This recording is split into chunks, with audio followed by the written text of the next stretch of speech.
You ask me how we got here, 'cause you don't know how. You say we're taking on water, yeah, we're sinking now.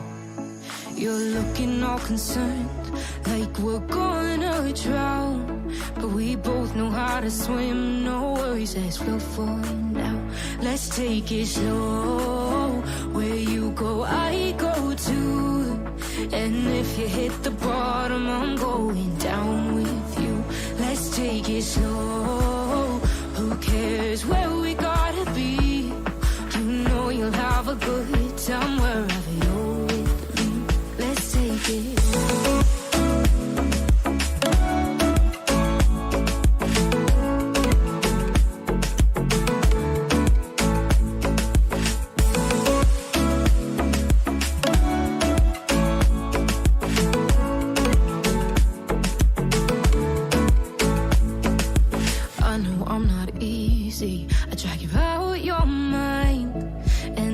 Days I hate you, but baby, you're still mine.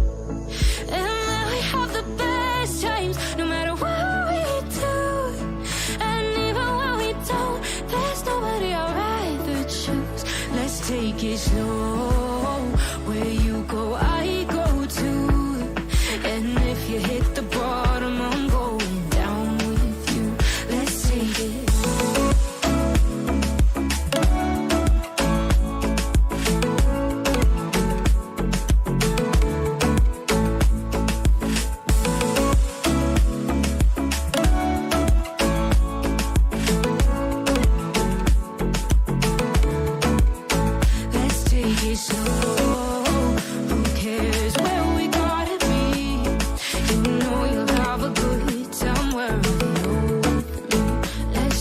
Slow, where you go, I go too. And if you hit the bottom, I'm going down with you. Let's take it slow, who cares where we gotta be?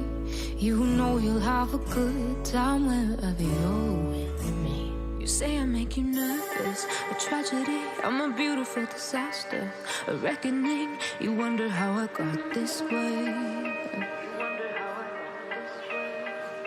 You think I'm someone to be saved, someone to clean up and tame. Oh, some things never change, never change. Oh.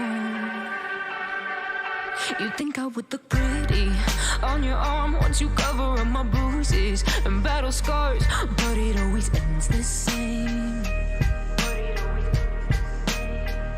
Can't bear the things I've had to face. Got you crying on your knees in pain. Oh, some things never change, never change. Oh, you'll break your back to make me feel again. Suffocate to make me breathe again. Lose your mind from endless pain. Some things never change, never change. Oh, redemption never came. I stopped asking for forgiveness, 'cause you should know only fools tread where the angels fear to go, but you keep trying to get too close. Save myself by turning into stone. So save your judgment, 'cause you just don't know. But some things never change, never change. Oh, they say I should feel guilty and change my ways, leaving crumpled bodies in my wake. Swear I didn't mean to make them break, swear I didn't mean to make them break. But they're so delicate and so mundane, and they keep coming like a moth to a flame. Oh, some things never change, never change. You'll break your back to make me feel again. Suffocate to make me breathe again. Lose your mind from endless pain. Some things never change, never change. Oh, redemption never came.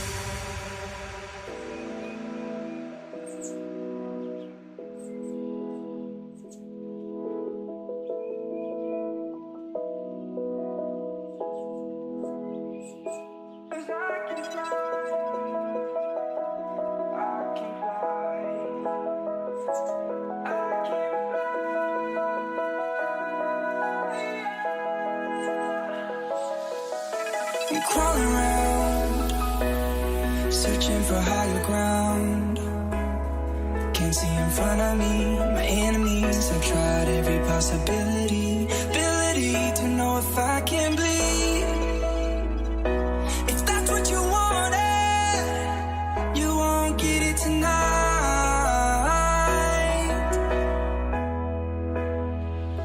'Cause I can fly, I can fly.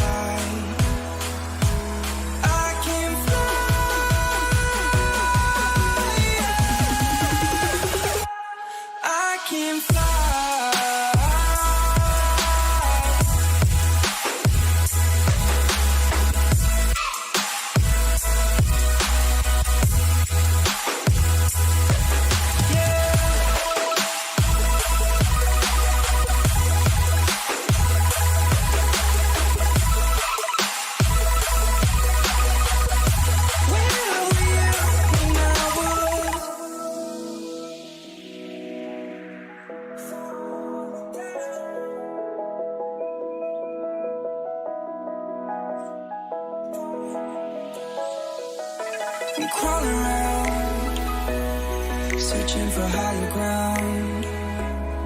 Can't see in front of me, my enemies. I've tried every possibility, ability to know if I can bleed. If that's what you wanted, you won't get it tonight.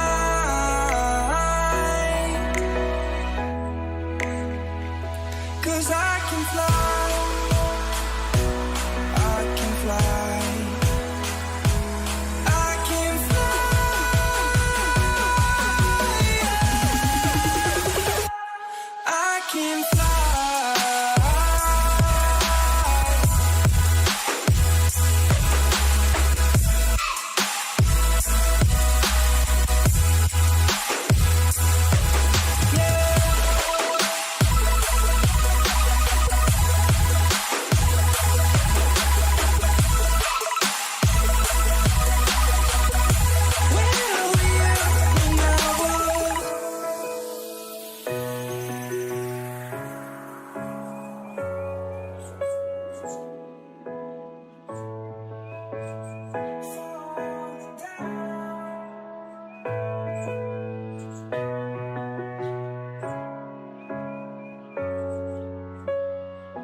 seasons come and go like thoughts of you.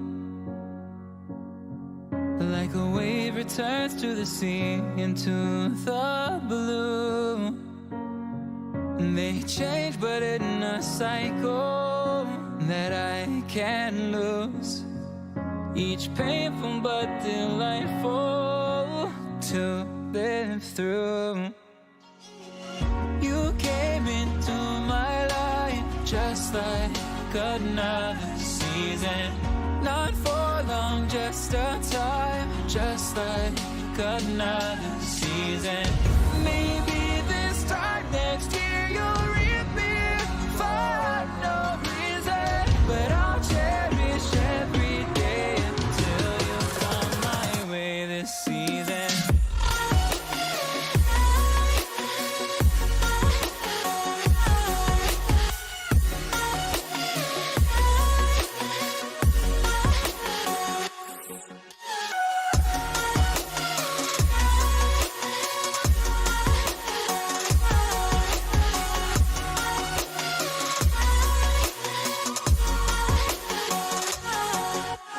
Seasons turn and change just like your mind. Like the sun gives into the moon, into the night. Time continues marching, it slowly crawls. With each new one starting, I recall. You came into my life just like another season. Not for long, just a time, just like another season. Maybe this time next year you'll reappear for no reason, but I'll cherish every day until you come my way this season.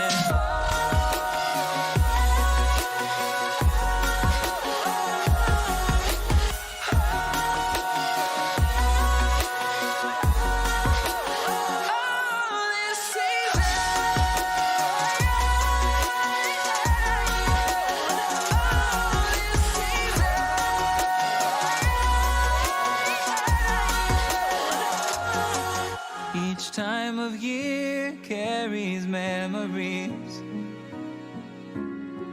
like a never fading whisper in the breeze. Oh, we will keep on changing all over again. Yeah, we will keep on changing.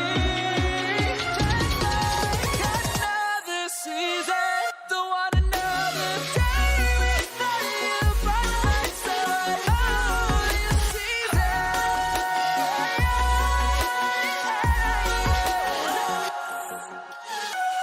You came into my life just like another season.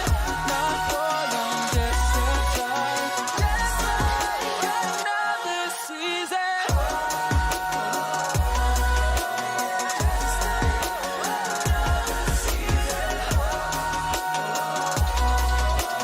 Just like another season.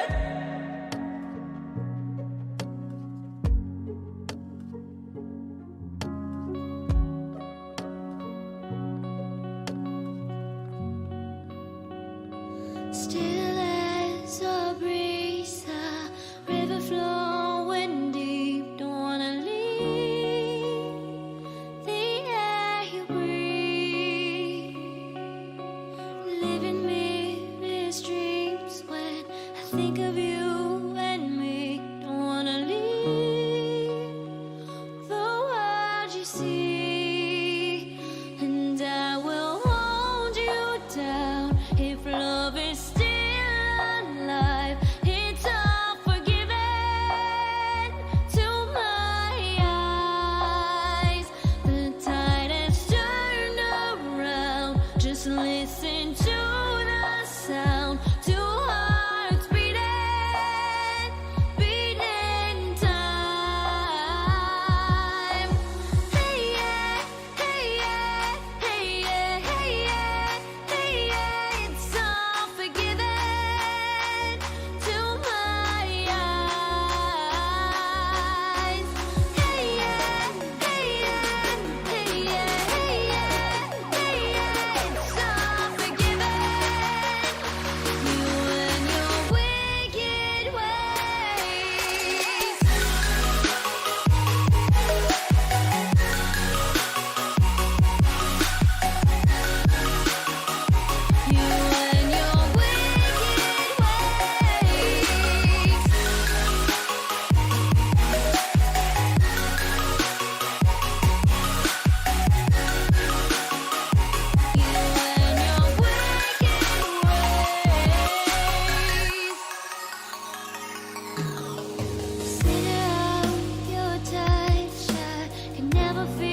Dire team ban.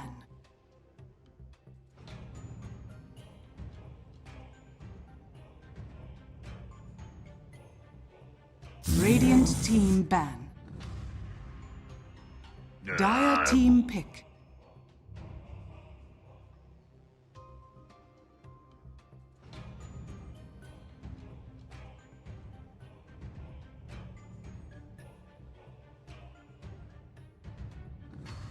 Radiant team pick. Enchantress.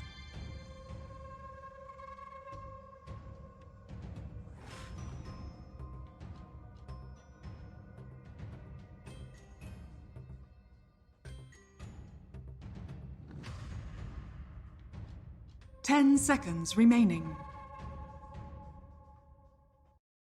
5 seconds remaining. Radiant team pick. Mirana.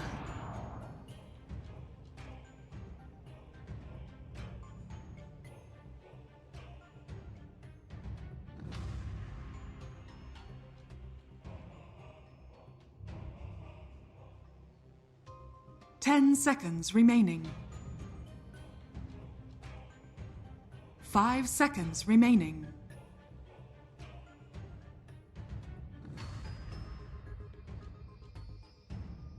Dire team pick. Dire team ban. Timber saw!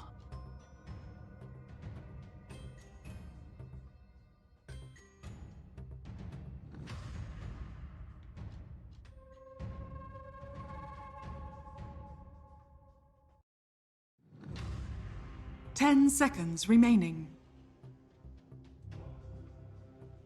5 seconds remaining. Radiant team ban.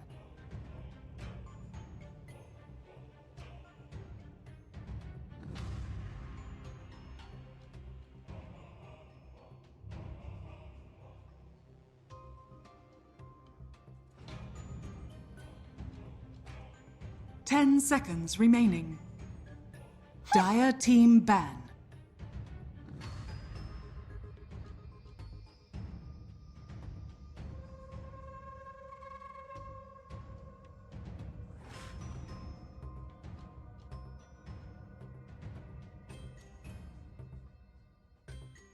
Ten seconds remaining. 5 Radiant seconds team remaining. Ban.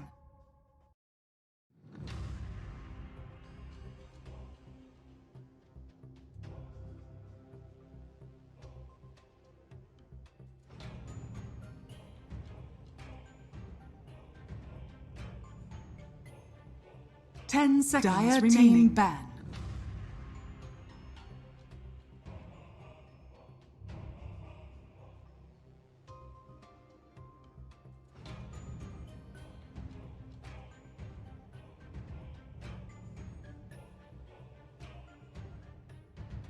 Ten seconds Radiant remaining. Team ban.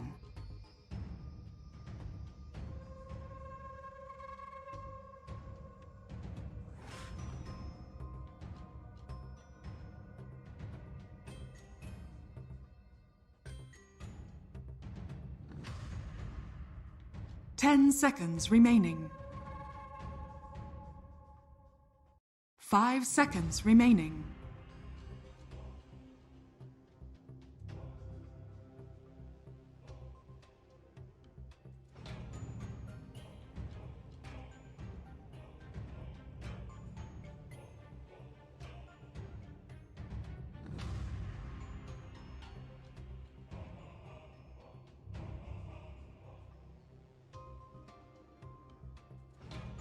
Radiant team pick.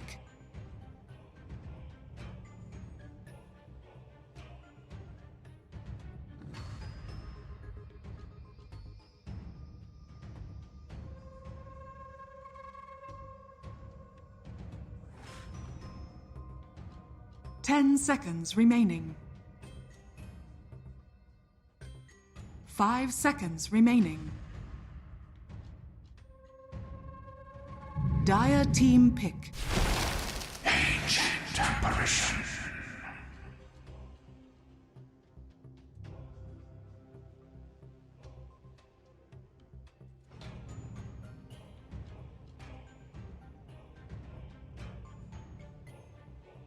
10 seconds remaining. 5 seconds remaining.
Radiant team pick.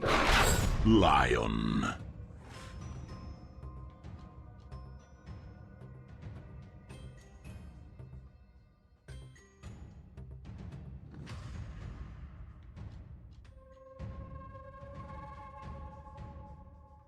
Ten seconds remaining. Dire team pick. Faceless Void.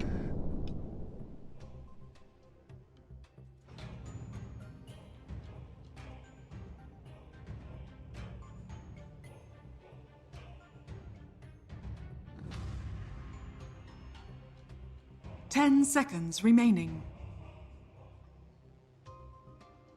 5 seconds remaining.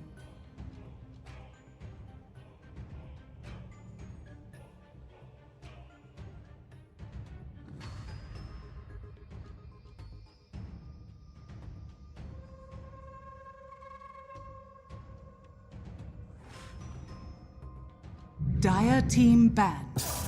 Medusa.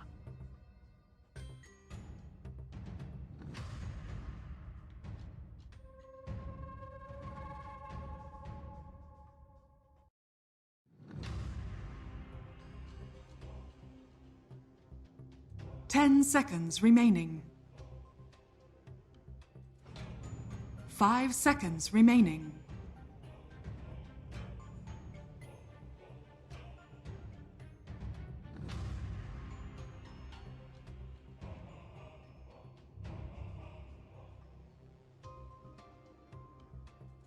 Radiant team ban.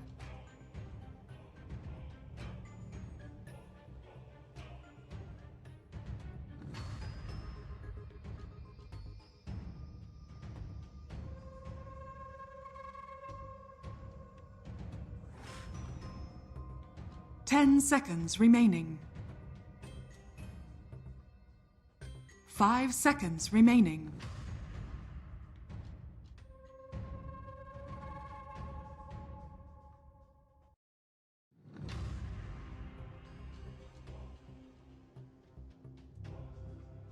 Dire team ban.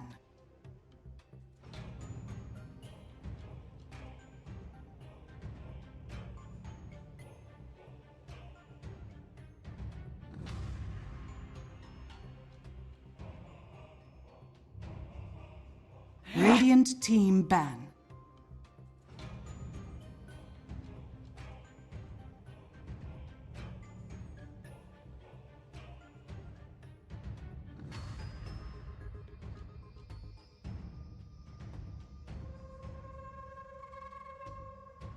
Ten seconds remaining.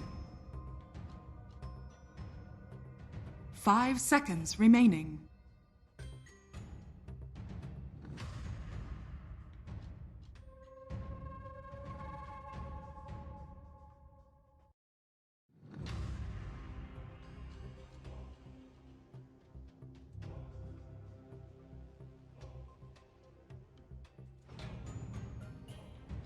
Dire team pick.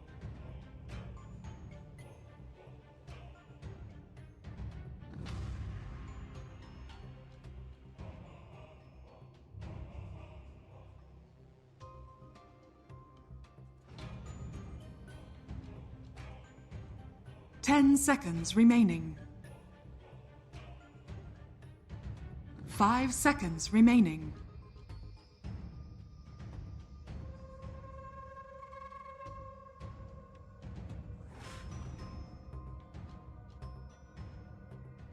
Radiant team pick. Imba Spirit.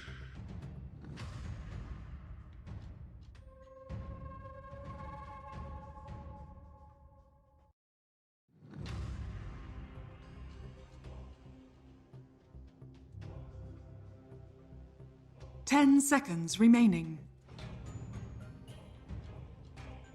5 seconds remaining.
You may now select your heroes.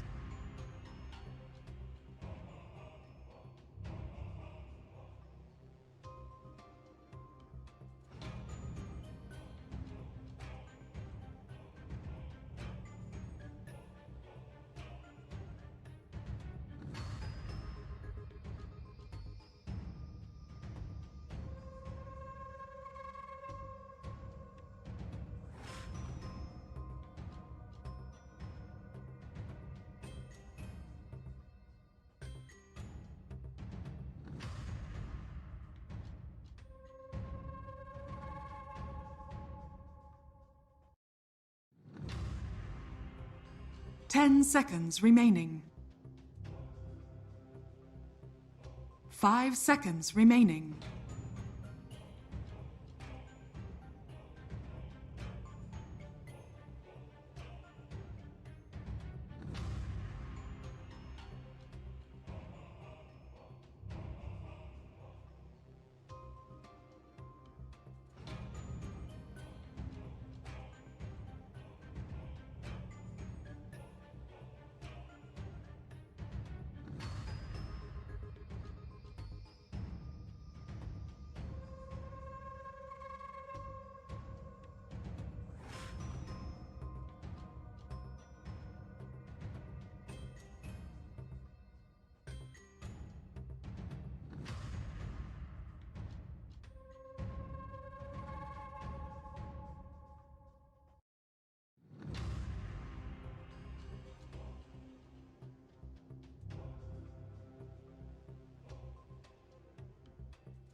Muy bien, los chiquitos. Muy bien, los chiquitos. Prepare for battle. DOTA. Oh, and there you go. The pause has arrived. Take it away, gentlemen. Perfect timing, yeah. The pause comes out right on time, and you're right. It's another Medusa game, Theban. We've talked this, till the cows come home. We can go into it maybe a bit later on in this game, but I really like that last pick, Tiny, for Beastcoast, because it looked like they were a little bit over reliant on the Faceless Void Chrono. Tiny comes out, and all of a sudden you've got team fight, catch, kill, everything you want from your mid lane. Yeah, and they got the apparition is +1 for you globally, right? You got the Tiny with the Tombow. Alt off that, you got the Centaur Blink Dagger into the follow-up arrows. Like the whole of Beastcoast extremely synergetic, and the damage inside of the void is always going to be that ice blast, like, or inside the corner is going to be that ice blast, and it's always going to be up because it's such a low cooldown spell. So SG, I think they got their work cut off for them, and this Enchantress Timber, they're so reliant on the healing, and it's ice blast. It's all going to come back to that. So I expect Ember to be hunting him in the fights. If they can kill the apparition before he can get his ulti off, maybe SG have a upper hand in the team fights, but if they don't, then I think Beastcoast got it all the way.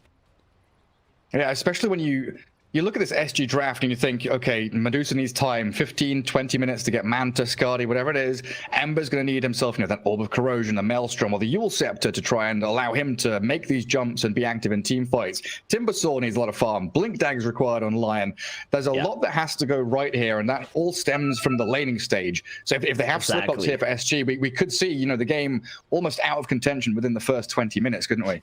Yeah, it kind of feels like all these heroes need a lot of levels and farm. Like, if I look at SG's draft, every single one of them wants to eat at home or something, to like get them a little bit ahead. So let's see if they can actually get some kills here and there, especially on Theo. He could get some setups with Tavo, but the Tiny and Centaur, man, Beastcoast, these guys are really good at evading ganks and delaying the game until they hit their timings. It is two strength heroes against Timber, Gary. Like, I guess that's one thing we really can't forget about. Yeah, and the fact they do have this Medusa, that almost insurance policy as we go into that mid to late game. It's not the easiest or safest Medusa game out there. The Vortex was mentioned by the panel. You've got this Chrono that can catch her and a lot of damage to go inside of it. And we'll see how they itemize around that Medusa as well. The thing that's I think is the hardest counter to the Medusa on Beastcoast draft is going to be the tossback. I think Tiny is an incredibly good hero against Medusa, just because she wants to be this immovable wall that the team wants to play around, and if you can displace her in some way, get her into your team, and then the enemy team has to come in, that's really rough. Schofield. He's trying that little trick, right? The night vision of the tier 1. Trying to see Theo what those observables are, but when the heroes are there, it doesn't matter. Yeah, Theo got arrowed there, so very fortunate for Skrff, because if he got stunned, I think he might have actually died, potentially. Ember comes in, uses Searing Chains. You gotta skill arrow number 1. He's got double sentries. He's playing in the safe lane. He's going to block the large camp then?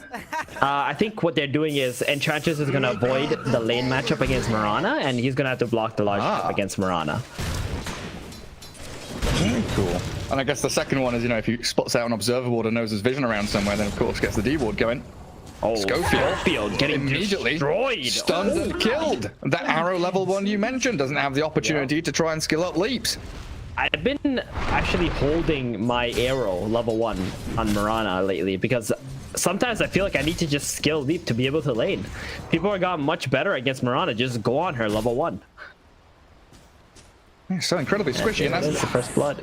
It's not just the first blood, though, is it? I mean, they go on to the Costapile Medusa. They've got Stinger here up, then that top lane. They just kill the Medusa straight up. See, the point I was going to bring up is the fact that Schofield dying there feels incredibly bad because they have the AA there, right? But killing the Medusa just makes that all meaningless. Like, whatever. Okay, Costapile was just standing there, like, S-clicking to cancel his animation, and he just got arrowed, standing there. That should have never happened. Not in a million years. Not in a million years. I think Costapile just had a brain fart, not realizing Schofield is already alive and just standing there. And all of a sudden, Stinger... Exactly. Like, as soon as your Mirana dies, normally Stinger would just TP out, right? But he's stuck around. I don't know. Maybe they just felt like they could still do something. Plus, the Void got all the XP under the tower, so he's pretty happy on K1. And we know how greedy K1 likes to be. He wants everything. All the XP, all the gold, if he can get it. Stinger's his butler. I'm surprised he doesn't have Midas queued up. He's got Tread's diffusal blade. Yeah, he wants to get that mana burn build against the Medusa, I guess. And it's pretty good against Timber too. Gets that curious snipe. He's got a wild wing and he's clearing through that small camp too. Okay, Jay, getting that little extra bit of experience with gold outside of the lane as Whisper, snaked and stunned under tower, takes a pretty hefty amount of damage. Ooh. He's got a South to fall back on. Does have 3 more tangos, just needs to use this regen to get to his ring of health, and then he's going to be okay in this lane. I really don't think Nusa is going to have a great time laning against Centaur because of the double edge. I might actually have to mute these guys. My goodness. This is crazy. They are all gold supporters. I had a look at that. I don't think SG. I don't know if they've not got their pack in there yet, but we've seen a couple of series now where the teams don't have their supporter packs. But Beastcoast, they've all been handed their little stipend, given that, what was it, $17 or whatever to get the gold pack. I'm even going to try and center that camp bottom to stop the Enchantress getting too much. So far, do you have one? Supporter pack? Supporter pack? I can't decide who I want. Like, I don't think I can like rationalize buying more than one. Yeah, I definitely can't afford all of them. It's quite expensive. I'll tell you that. For the gold one, at least. I mean, you could be bronze supporter pack for all the teams, or you could be a gold for just one. That's kind of where I'm thinking. Like, maybe I just buy, you know, a couple of bronze ones, a silver one, and a gold one. You know, go across the board and get a few of them. Well, they are quite expensive. Those gold packs. Oh, Void. He's already used his time walk. He's already popped his wand as well. In come the clicks from the Enchantress to kill off K1. And Tarbo's had a great old time down here, top of the CS, bullying into them and chasing Stinger now. There's no slow. Enchantment's on cooldown. He throws the cold feet, but Stinger's in so much trouble. That impetus, Fairy Fire popped in the cold feet. Holds the timber in place, allowing the salve. Tarbo, he doesn't stop. He gives chase. They know where the AA is, sitting at around 400 HP now. And Void's TP'd back into the action. Stinger looks like he will survive. He's going to have to pop his stick, and he's trying to bait them back in under this tower. That should be his death, though, as Tarbo comes in with the timber chain. KJ, final touch, flying through, and Stinger finally died. Next time. Bash? No bashes from K1. Wow, not a single one there. And up top, Schofield has to leap away from Theo and Costabile. Everybody, that fine line between killing an opponent and dying yourself, and the Marauder might still fall. Good leap to the low ground. 14 health remaining. Let's go all the way back to base, and Whisper, he's sitting there with 400 HP too. Might just see Theo go back around and start harassing this Centaur while the Marauder's gone. Oh, Schofield actually sticks around to... Oh, he wants to kill that sentry, so the big camp will be spawned when he's back up. There's a bounty rune scouted by Theo. K1 again. Oh, time walks out. Such a long cooldown though at level 1. 24 seconds that he's got to be very wary of his own positioning. And they can't make a jump onto KJ, for example. So yeah, impetus hits start being launched out.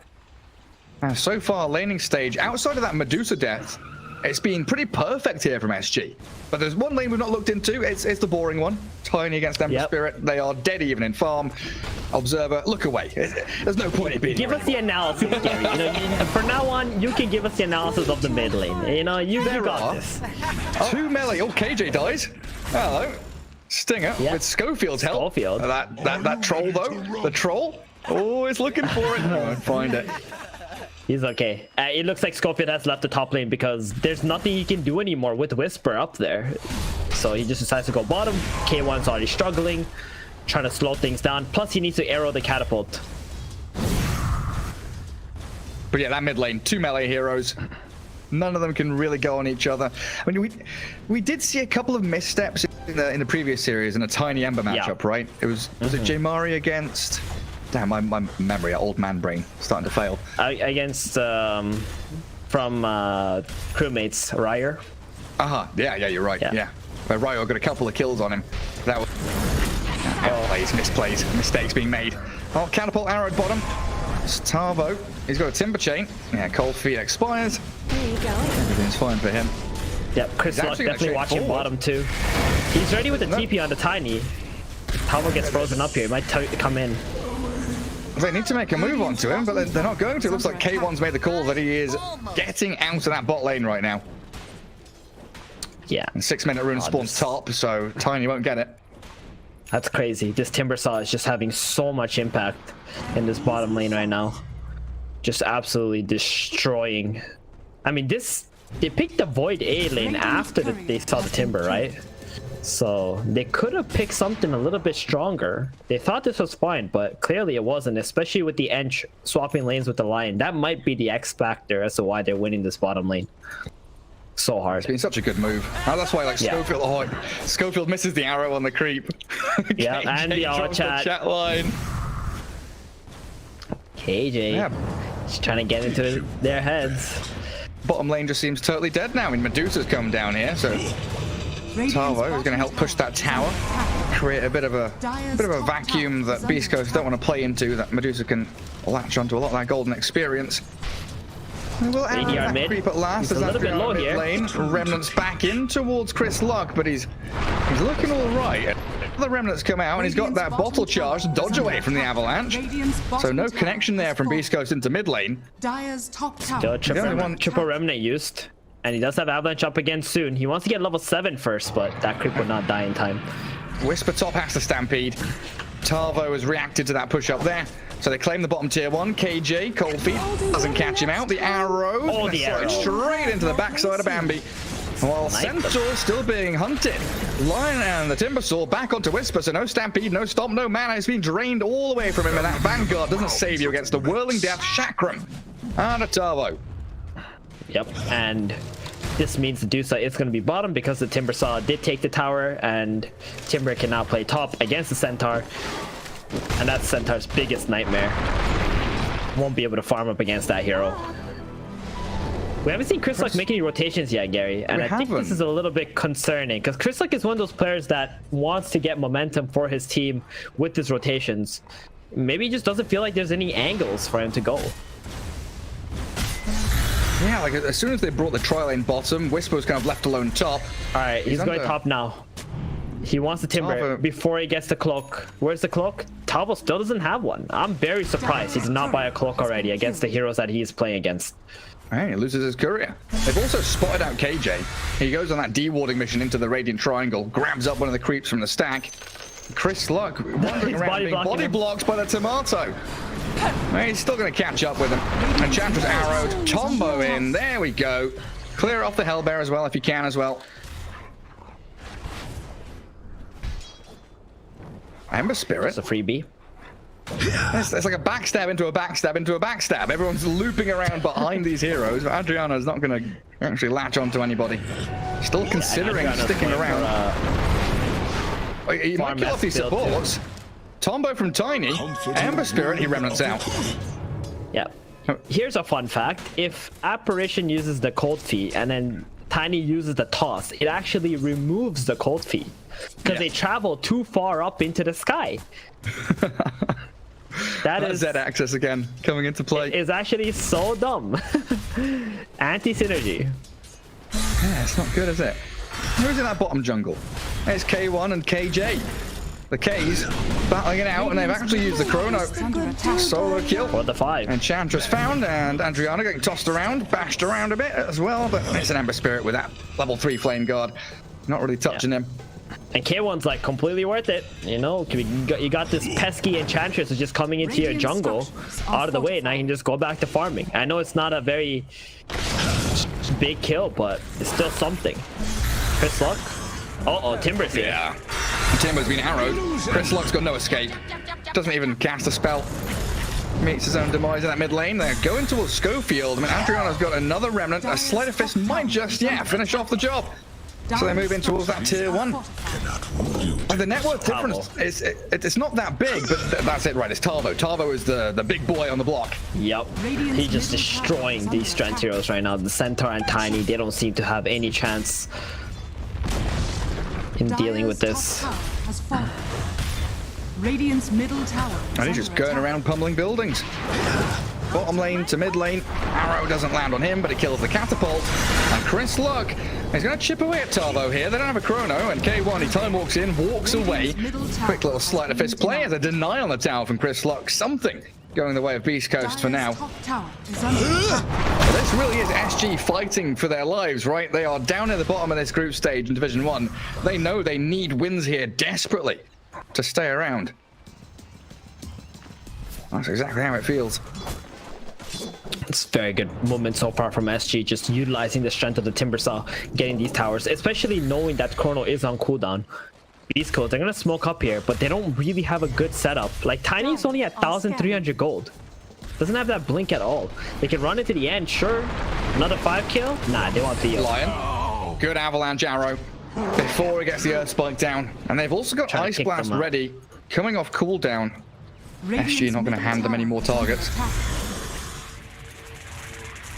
They've got to deal with this vision though, like all the warding coming out from KJ, not just his observers, but dewarding with the sentries too. Stinger is not on top of things this game. That's for sure. This ward, especially watching them here on the near the mid area, that's just unacceptable. Especially after you kill off your opponent like that. I'm gonna call them up in the chains. Good avalanche again. Stops that Timber from jumping with a chain. The prize is mine. Timber chain plus searing chains. Trying to shackle up their opponents. And they've got that cloak on the Timber Saw now. Is he bringing out? Yeah, the full hood now delivered. Okay, so Whisper's got blink now. So he spent the last, what, 3-4 minutes top lane just farming up while his team fights. And there's the blink stomp. There it is. That's the combo. We've been waiting 12.5 minutes for it. And you're right. I mean, Whisper's spent the entire game top, hasn't it? It has been 13 minutes of Whisper farming top towards that Vanguard blink. Yeah, at least it wasn't hood Vanguard into blink dagger, because then they would have completely missed their timings. He did just go Vanguard into blink. You know, take note, guys, if you do play Centaur. Especially when you're starting to lag behind in some of your other lanes, you need to pick up that pace a bit. And Stinger does get that D ward at long last. Vortex plus Sentry Ward removes the vision from the Dire team. But he's out in the open. Searing chains with an ensnare from that Dark Troll, but a Moonlight Shadow, no reveal here from SG. Chris Luck is looking to turn around on them. He's got his blink too. He can make the jump straight onto KJ. Enchantress, oh yeah. Held down by the Vortex, the Tiny had just down to finish him off. And now the Chrono Ice Blast catching out Timbersaw. They're chaining kill after kill. There's a bit more damage to take down Tarbo. Sting gets fingered. And it looks like Scoville also burst down as well. But they've got the catch, the Tombo in, stopping the Medusa and Ember Spirit from doing anything further. A double for Chris Luck and a 3 for 2. Beastcoast will take that every day of the week. Do they want to jump again? Are they going to try and blink? No, good chains. I think that was a potential blink toss back into the Centaur. But Ember Spirit, he knew what was coming. He's also had one more Remnant left, so he would have been okay. Kosovo also decided to join that team fight, even though he should just be farming up at this stage in the game. SG, the Enchantress is kind of low level, and you know, these double blinks plus Chrono being up, it just means someone's going to die no matter what to this Apparition ultimate. So you're gonna have to be very careful with who you're giving up in these fights. That's a back-to-back death on Tavo too. Yeah, he needs the Yule so bad to be able to live through that. Just buy that 2 extra seconds.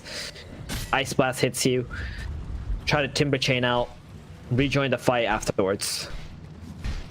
This is how quickly Beastcoast have recovered their net. They want K1. Medusa's up at the top. K1 gets jumped, stunned. And they've got the chain disable with the Hex there. And yeah, the damage. It's done onto the Faceless Void. Adriano doesn't have the chains yet because of that time dilation. You're right, but they stampede back in with Chris Luck making the jump onto KJ. He tried to very far and escape, but now Theo's the one in danger. Medusa swings back onto Stinger, and there's Tarvo there to help them out, while Theo, Cold Feet, and the double edge will be enough to get yet another trade out there for Beastcoast. But Whisper in an awful spot down in that low ground, in the river and in trouble. The arrow, nice arrow. Medusa sidesteps her so it lands on the Ember Spirit. Chris Luck comes out of that unstoppable. Wow, Medusa, why are you not tanking that arrow for your boy? Ooh, I mean, they're going to be happy with that now, because it should have just been a really easy kill on the Centaur after he killed your Lion. But now you got the Ember kill too, and Beastcoast, they don't feel so bad. It started off with K1 just getting completely annihilated without really doing anything. He just got the time dilation up, which kind of helped Beastcoast fight. I think SG, they got caught off guard with how long their cooldowns were because of that time dilation. Look at his build too on K1. 2 levels in time lock, 3 levels in time dilation. That is not something you normally see. No, he knows what's up. And it also doesn't feel that bad for the Void dying there. Like you said, he extended the team fight out for them, and Chrono was on cooldown. So now he's respawned. Chrono's ready. They can go at it again. Radiant structures. This build from K1 just lets him fight. It's I kind of like it, you know. It's not very intrigued. K1 though, is it? It's not, exactly. It's very different to how K1 normally plays. And look at the net worths too. It's so evenly spread between all 3 cores in this game. Yeah, everyone's sitting around 7k on the Radiant team. Yep. And Medusa, I mean, Manta style we've seen plenty of. Aghanim Scepter second item. I know you brought this up in a couple of the other games where sometimes it's all right, sometimes it works out. This time around, what do you reckon?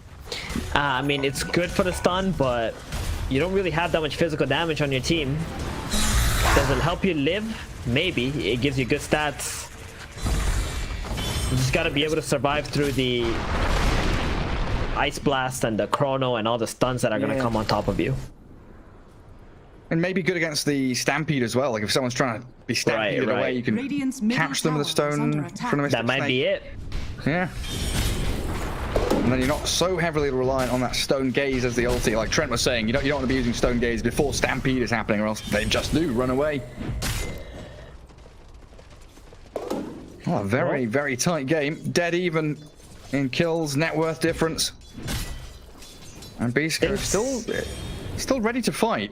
And they have calmed down though, both teams here. Oh, Steel, top, Hex. No, going for a stun first. Starts with a stun. Now the Hex. Dusting up onto K1. Finger of Death in with the chain. Returns with the Chrono. Ice Blast is coming, isn't it? Time walks off a bit of the damage. There's no Ice Blast. It's just to save himself. They were pinging it. It was just to save himself there. But yeah, that big wand and the blink stun mid. Turn off. That's an easy pick on the Enchantress. Double blinks, double stuns, clear through the entry of the magic damage. And a lot of TPs from SG. They want to catch these two strength heroes down in the river because Tavo, he's right on their tail. A haste grabbed up by Adriano. And Whisper attempting the TP home. Arrows coming in to connect on the Medusa, but Chris Luck's down. Tavo finds that wicked streak away from Chris Luck. And they're chasing Schofield with another great slight chains and a jump from Tavo. They clear through the Mirana. Well, they got punished for touching that Enchantress. ADR, you know, he got that long initiation or counter initiation with the haste rune. They got plenty of stuns coming out, so they got the Chrono down and they got 2 kills. It looks like SG can just get right out on this map, take a tier 2 even. I'm not so sure Beastcoast are able to fight right now with the map situation that they're in. Yeah, it looks like K1's very, very afraid of moving up to that spot as well. High ground vision for SG, holding the triangle. They are in prime position. We would like to see Theo farm a little bit to get to this Blink Dagger, though. It is 19 minutes in, a little bit concerning. The Lion doesn't have his first item yet. He's actually below the Enchantress, who is 3 and 7. Yeah, look, I mean, looking a bit poor on both supports, right? Compared to the Mirana, who has Yule Scepter already. Theo not pretty much spending any time farming. He's just like kind of playing with the Ember, playing for the catches right now. The prize is mine. Well, I don't find Chris Luck mid. They were edging towards the Tiny. Beastcoast just going to mirror the movements of their opponents. Play down towards bottom into that tier 1. Play around their vision, most importantly, where Schofield and Whisper are set up. Objective. Hang on. I guess Beastcoast know that SG can't really do Roshan right now, can they? Yeah. They don't have the heroes for it. Exactly. Their Dusa does not do Roshan damage. I mean, the Tim can do some nice damage with the Chakram, but it's not going to be enough. And it'll be very slow. It'll be slow enough for you to realize that they're doing it and probably even contest it. Dire's bottom tower has fallen. There it is, freebie tower. Tier 2 still standing up at top lane. So this has bought enough time for Chrono to come back off cooldown, and yeah, this long. So very smart play, right? They take the bottom tower, big wave coming in. Someone's gonna have to clear that potentially, so they're gonna smoke across in case someone does TP bottom and take a 4 versus 5 fight top. There we go. Find the stragglers. Timber Saw. Oh, that arrow will expose exactly what Beastcoast is doing now, though. But there's a huge wave that they lost down here in the bottom. About 600 gold worth of farm. And yeah, they don't care on SG. Yeah, it's coming soon. SG just don't care. They don't want to lose control of this Roshan pit whatsoever. Out of my way. You think that's a good move? Play tight, stick together? Oh, 100%. I'm just surprised that SG didn't fall for the trap. Very disciplined. Definitely. They got the Solar Crest now, so they feel like they have enough sufficient damage to be able to do this rush. Bullseye. Okay. Alright, Arrow. Beastcoast, what do you do now? Yeah. You're Arrow definitely in, they've got Moonlight Shadow ready. Chrono, Sanjay Nyasha. K1 has everything he needs for the time being. Dire's middle tower. And Roshan barely took 3,000 damage in that. And that's a 40-second period. And the arrow connecting on Dusa. She is smoked up inside the pit. Adriano and Theo are both running away from the triangle now as well.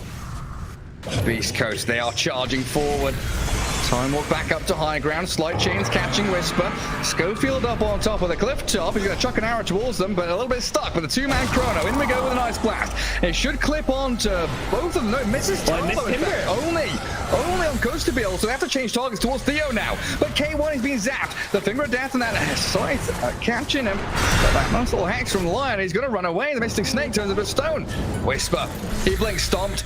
It's just his plan to disengage. Beastcoast know they've messed this one up. They know, exactly. This is going to be Roshan now with that Solar Crest.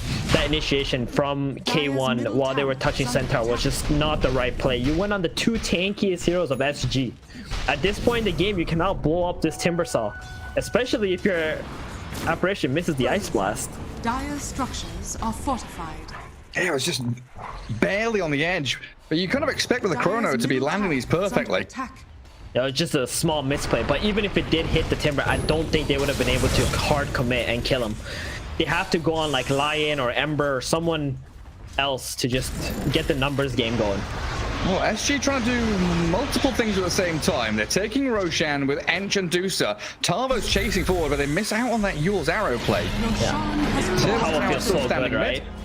He feels so freaking strong right now with that Yule's and his hood available. Especially with Chrono being on cooldown, just making space.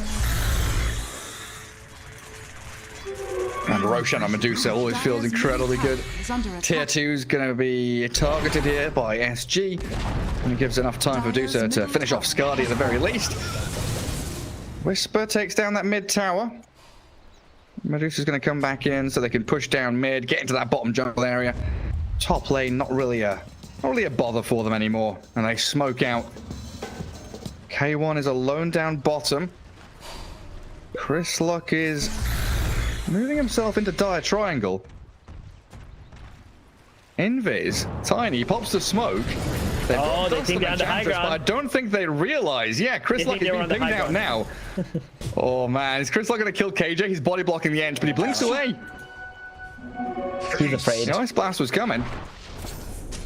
Oh, he might get caught by Ember though. Really afraid. Sorry, the Lion. Stinger's dying. Dire are scanning. Glenn McCabe gets away from that Medusa. Can't escape from Adriano though. Well, that was toasty. They want Chris Luck too. KJ puts this rat catching ward bottom. The rat catcher. I mean, they're still drawing a line on it like he's there, guys. Yeah. He's gonna be waiting there. Theo gonna show himself on the outpost, so Chris Luck gonna come on and clear this creep wave now bottom. Just playing for the split push. I mean, this is where Beastcoast have turned on the, okay guys, we cannot fight, let's just split push until we find our angle mode. How many times have we seen them do this season already? So many. So many times. They are trying to fight mid lane though. They got the Lion. Whisper's walked into them, but he's been stunned by that snake. He can't escape. The three-man Chrono's coming in. The Ice Blast already on top of them. Darvo, he's being burst down to the three-man with a toss and avalanche. They'll take down Theo, but there's just no follow-through. K1's being hounded, chased back with a chakram and a dive in from Tarvo. Costabil's there to turn him into stun. Gets a double kill. Catching out the Faceless Void with his Medusa and SG. A triple for Medusa now. Chris Luck is trying to move it on to Adriano. He should have the combo, catch him with the avalanche, but not the toss. The chains, the arrows coming in. Oh, please. Oh, please. Adriano, he's got slight, he's got chains, and in comes Tarvo. He's going to try and save him, but the Yule's up. Schofield with a Starstorm. Can he finish off the job? Yes, he can. Beastcoast, they get one kill. But they're going to lose so much for it. Sio's there with a final finger. 4 heroes down, and the final one is in the dire base. The wipe is incoming thanks to towers. Tarvo clears up that last target. They almost didn't get doorstep. ADR either, because he popped the Flame Guard right before the Yules came out. So if he got the Flame Guard after the Yules, he would have lived and wiped them. Oh, because the dispel. Yeah. The problem is the Chrono came out after the Ice Blast, so they already used the Ice Blast on the Lion. And without it, they don't have enough damage to be able to kill anyone. Well, go on the Medusa. Being burned. Still has Aegis for a minute and a half. They just need to kick them off the tower. Buy more time. And that lead for SG starting to build. 3k now, the map closing in on Beastcoast. And you're right, just these team fights, just not It's not as though Beastcoast are like executing super poorly, right? It's just little small mistakes here and there. It's not crisp, and they need it to be perfect to stand a chance. They need more items. That's what they need. They need these items to be able to do damage outside of just Ice Blast and stopping the opponent from healing. And that's their lack. Tiny was an invoker or something with Cataclysm, but they do get a good catch on the line. Yulesed up, the Faceless Void struggling to stick on a target as he's chain disabled. The Hex, the stun, he time walks off to the left, but in comes Adriano and Tavo. The Blink Stomp from Whisper. That will shut them out, but the Mystic Snake is still bouncing around, catching out all these Radiant heroes and turning them into statues. Chris Locker's walked into this one, tossing up Tavo, getting him away from there and cancelling the chain. They don't want to walk into the high ground of SG here. Yeah. This vision advantage from them on this high ground would be a complete disaster. It was a very good stampede from Whisper to just get his team out, especially with Chris Lock being slowed down. I mean, they get the lion kill again, and this will buy Beastcoast a little bit more time. Faces Void does have Chrono back up, and they could just keep looking to get these single kills, these single pickoffs. If you look at the farm distribution, SG, they're pretty much all in on this DOTA. So if we can get everybody out of the way. Late game? I think so. But ADR though, he is farming. It's not like he's just AFK sitting in front of Beastcoast base and keeping them in place. He sees his team is already doing that. He's just farming his side of the jungle. Places where the DOTA won't be and no one else is touching, and is trying to scale. That's Heijden Sliver picked up now for SG too. Give that over to the DOTA. I think she's happy with the Paladin sword, right? Behold. I have Maybe a little bit. Yeah, I think Titan Sliver for Timber would be quite nice, just to have that status of this. Lots of TPs coming in here. Yeah, looking at Captain Whisper. Huh. Well, I mean, if you want to bring a fight, you bring the numbers. Denied. yeah, but the problem now is your Ancients area, your triangle area that you've been controlling against Beastcoast is going to be dewarded unless you run right back there. Lion. That's a good pick. Ember Spirit. That's a BKB Tiny that you're trying to contend with. Down to half HP before he even thinks about starting to use it. And now the turn with the toss. Arrow combo into Tavo. Stops the chain and the Ice Blast comes. Stone Gaze used up by the Medusa too, but that BKB reveal out from the Tiny is going to allow him to keep chasing forward with K1. You're right, they still have this Chrono, so he yules up. Doesn't have the arrow just yet, but the magic damage under that Vortex bursting through the Enchantress. That's Beastcoast's vision right there. That SG TP'd back into, and even though they killed the Centaur, you see Beastcoast, they took full advantage of the wards on the map and the fact that SG has left the top side of the map, and we will probably see Stinger walking into this triangle area and dewarding this too. So SG lost so much from this map by TPing 4 heroes to the bottom lane. Can you imagine just like one of your heroes getting caught has benefited them so heavily? It's interesting, isn't it? I mean, SG have been playing like that the entire game, and yeah, let's go, it's gone.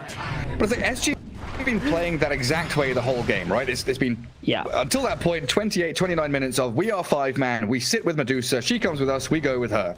But it's always felt good. That's always been like the right move to make until that exact move right there. Yeah. And what is Stinger? What's wrong with Stinger lately? He's just... Come on, buddy. You know there's a ward there. You've known for a long time.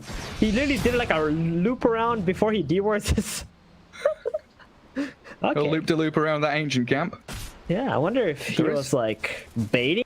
I'm trying to figure out what he was doing the whole time. He's just like wrapping around there like 2 times already before he planted a sentry and checked the high ground. Ooh, Void. Careful with his time walks. He's baiting. He jumps into the wave. I think he knows SG can't burst him at all. That's why he went for this item build with the Sanjay Nyasha and Scotty, and he's just baiting. Okay. He wants them to go on him so his team can get the perfect counter initiation, and then he can heal back up with the time walk and then drop the nice Chrono. I guess there's a lot of trust for his other teammates, right? The Lotus on the Centaur, the Glimmer AA, the 4-staff on that Schofield Mirana. And it makes sense. The best damage on SG is probably the Lion Finger, which doesn't really do a lot of damage against a Void who's got 3.4k health. Plus magic resist thanks to the cloak. Radiant's Good play Have here. to contend with this top lane push though. Very smart to just go up here while they see the void middle. Just don't go back. Make the defensive Blink plays. storm. And that arrow. There's no Aegis on this Medusa, and in comes the Faceless Void, but he's been hexed up as a fast little froggy bouncing around in the back of the team fight. Mystic Snake will catch him, bounce back onto the Deucer, jumping around all over the place with the Chryslike BKB, slowed by the Scotty, but there's the Yules that saves out from the rest of the Beastcoast side, and another Blink Stomp in. K1, he chronos Theo, just solo bubble onto the poor little lion, smacks him down to the ground, and he turns on the Medusa, but he wants KJ instead. The easier targets, and they'll blow him up. Enchantress and Lion both dead. Adriana now in trouble. Whisper jumps in with a stomp on the Tarbo. They're controlling these SG heroes so well, but Tarbo does a lot of damage. Dishes it out to Stinger to dive in with the remnants. They will finally get a couple of kills of their own as the Centaur and AA both dead for a long old time, and they are still up on this high ground thinking about pressuring tier 3, but they've got to retreat. No Lion, no Ench. Still incredibly afraid of Beastcoast. Yeah, and I would say this is still a win for Beastcoast because they were able to defend their top lane and get to 2 kills. You know, if SG can't kill the Faceless Void, he's eventually going to get to a point in the game where he's going to be able to solo your team. Duso's having a tough time right now because she doesn't have just enough damage, plus she's not level 25. And SG are having a tough time just holding heroes down because Theo keeps dying first. They just focus him. They don't care about anybody else, to be honest. They just killed the Lion. It looks like a second Roshan, though, for SG. Yeah, it is.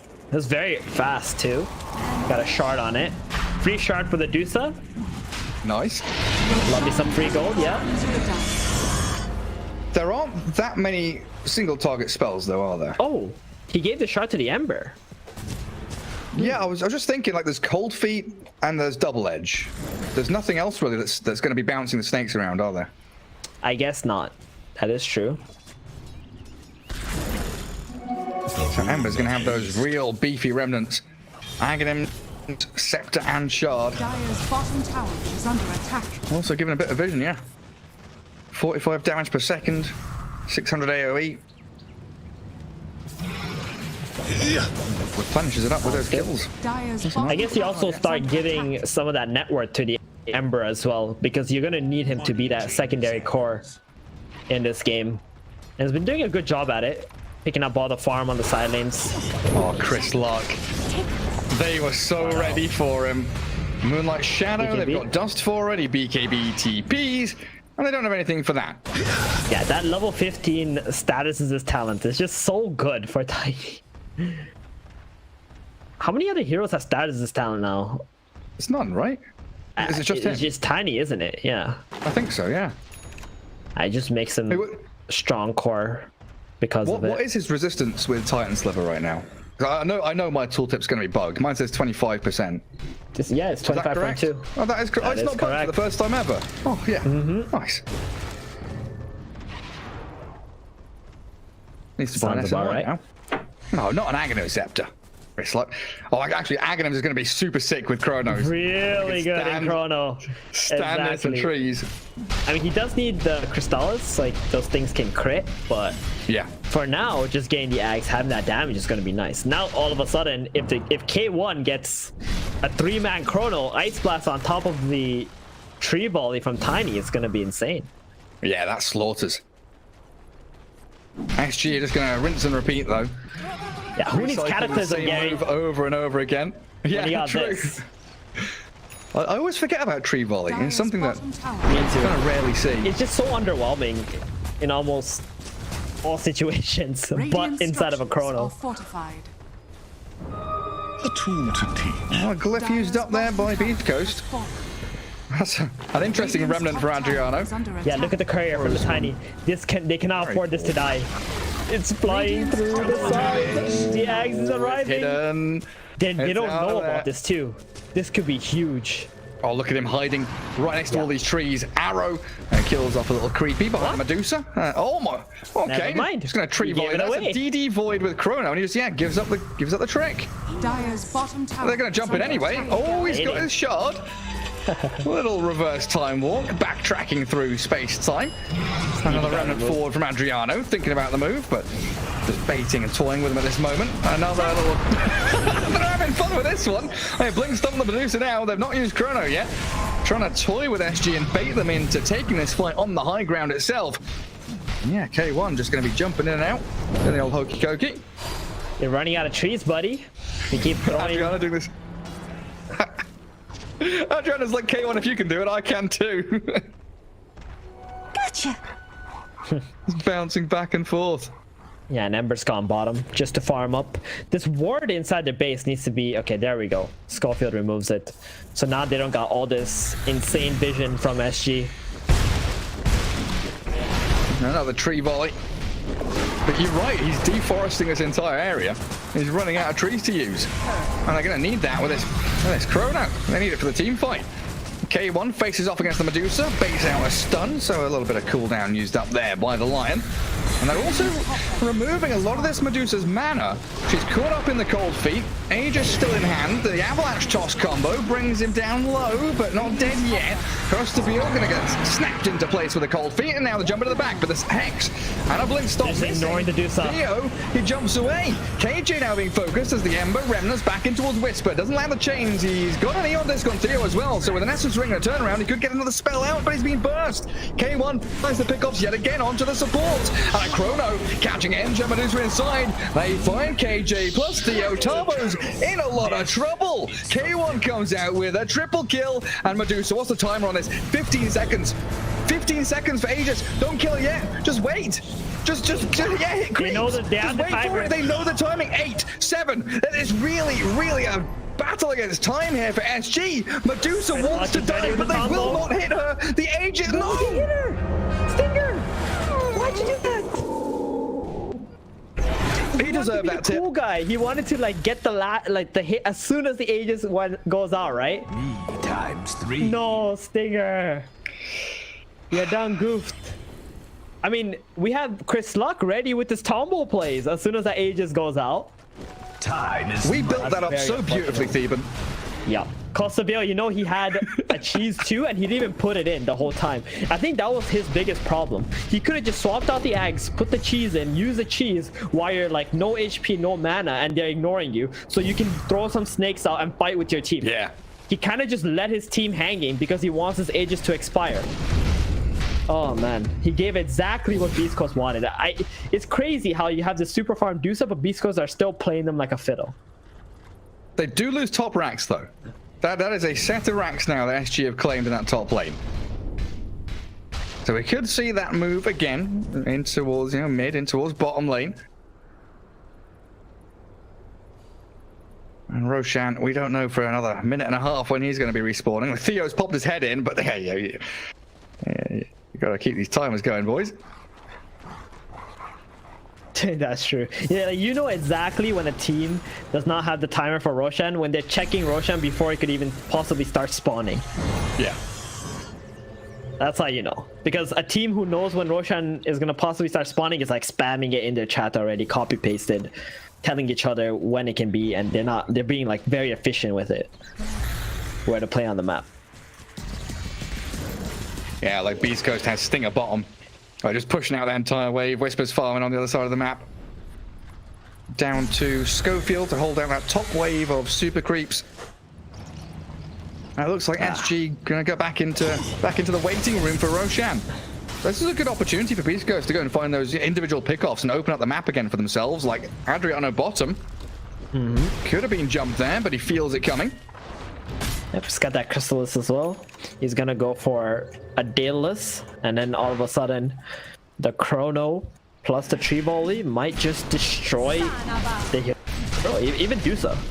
I honestly wouldn't mind seeing a toss back into the tier 4s, and then just chronoing her and Tree Volleying somehow. Somehow. How do you get the Tiny towards the dive? Tiny's jumping in. Yeah, he's gotta get to the trees. Yeah. I don't know how he's gonna get to the trees, but he's gotta get himself to some trees. Maybe with a swift blink, you know, he's super fast. I'm just telling Schofield, I blink in, I toss, I turn around, you force me. Then we chrono. Oh, look at that. Refresher Orb brought up by Adriano. Spell Prism, Refresher Orb with his Aghanim's Kaya Sanj. How much spell amp does he have? 16%, is that correct? Yeah, just 16 only from his Kaya Sanj, and then got a lot of cooldown reduction. It means he has 10 remnants technically, right? He does. He does have 10 remnants, exactly. Yeah. Plus more if he gets some kills with the Aghanim Shard. True. But it's not just if he gets the kills, it's like in vicinity of you, right? Yeah. 400. 400 range, that's pretty big. Okay, one with another DD rune. Shows himself in that mid lane. They can purge that off with the enchant. Have you noticed KJ doesn't even have boots? He's just been walking around without boots the whole game. He's got the bullwhip, but that's all he needs. They've gone straight onto the DOTA. Chrono actually catching Whisper inside there as well as he's going forward. The ice blast on the coast to be in. They turn onto Theo. Try and burst through the line. The Undisk already gone down, and they've got him. Catching the line and forcing the buyback. DD's still going for another 5 seconds on K1. The Yule's out of scope. He'll allow him to leap off to the side. Double leap back towards Stinger and the rest of the squad. With the Remnant back in, they want to focus down Chris with a stun on the finger, but they're spread out onto so many different targets. Lion's down again, and Chantress crumbles. Adriana does pick up the Stinger AA as they toss them back into the Centaur. And the Yule steps from the void, stopping and delaying him, but you're right, Coastabile has no mana left. Medusa's been focused down. They've got the disable for that double H finishes her off. And an arrow catching Adriano means that bashes could come. There's another Tombo. There's a tree volley. Chucking these little trees at them. They've killed off 4 and they're looking for the 5th one. There's so many heroes dead without buyback here on SG side. Well, well, well. There it is. The Beastcoast team fight. You know, everything they do.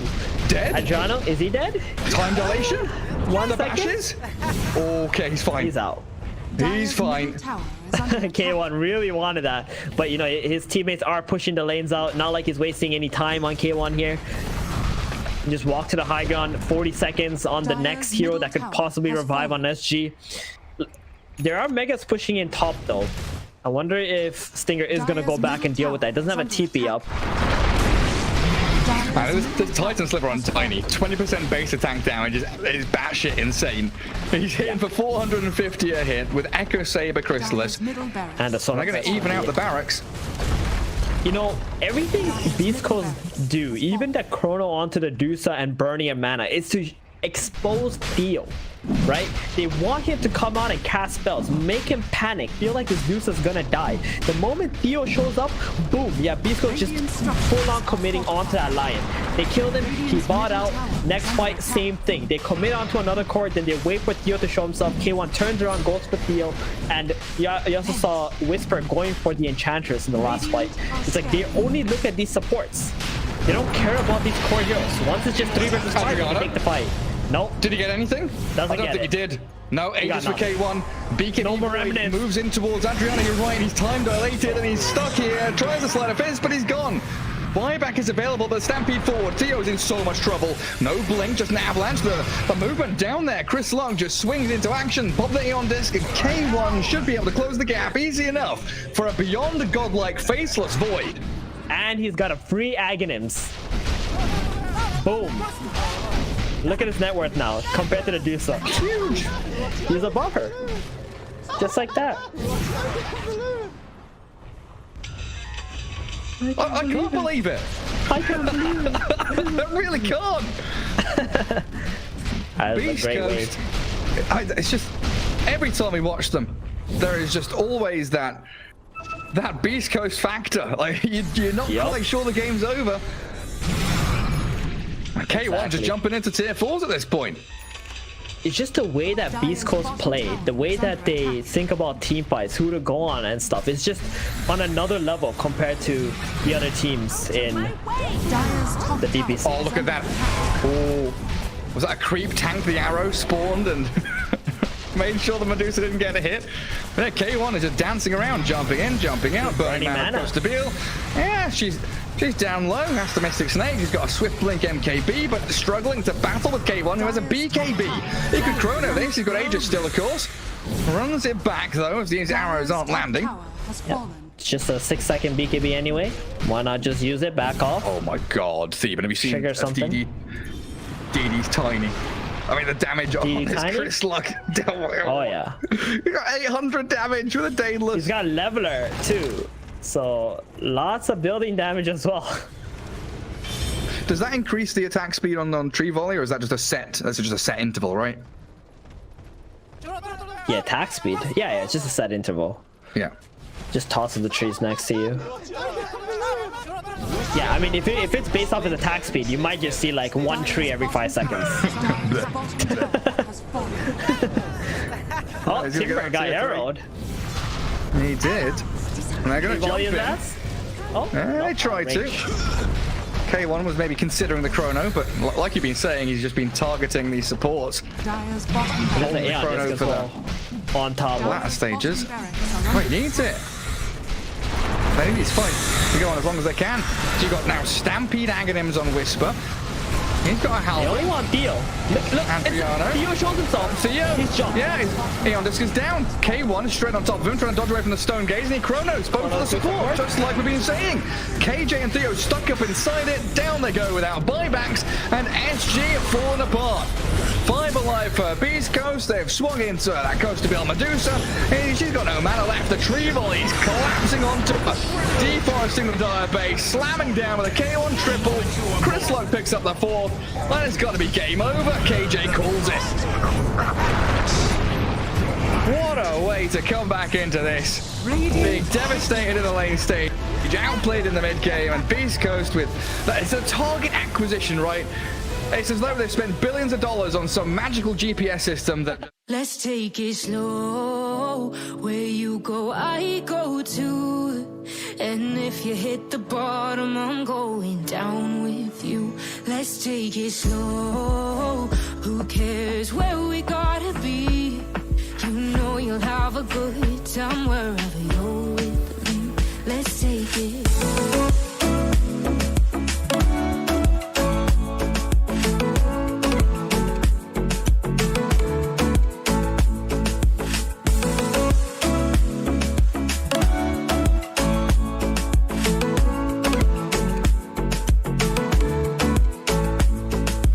Ask me how we got here, 'cause you don't know how. You say we're taking on water, yeah, we're sinking now. You're looking all concerned, like we're gonna drown. But we both know how to swim, no worries, let's flow for now. Let's take it slow. Where you go, I go too. And if you hit the bottom, I'm going down with you. Let's take it slow. Who cares where we gotta be? You know you'll have a good time wherever you're with me. Let's take it slow.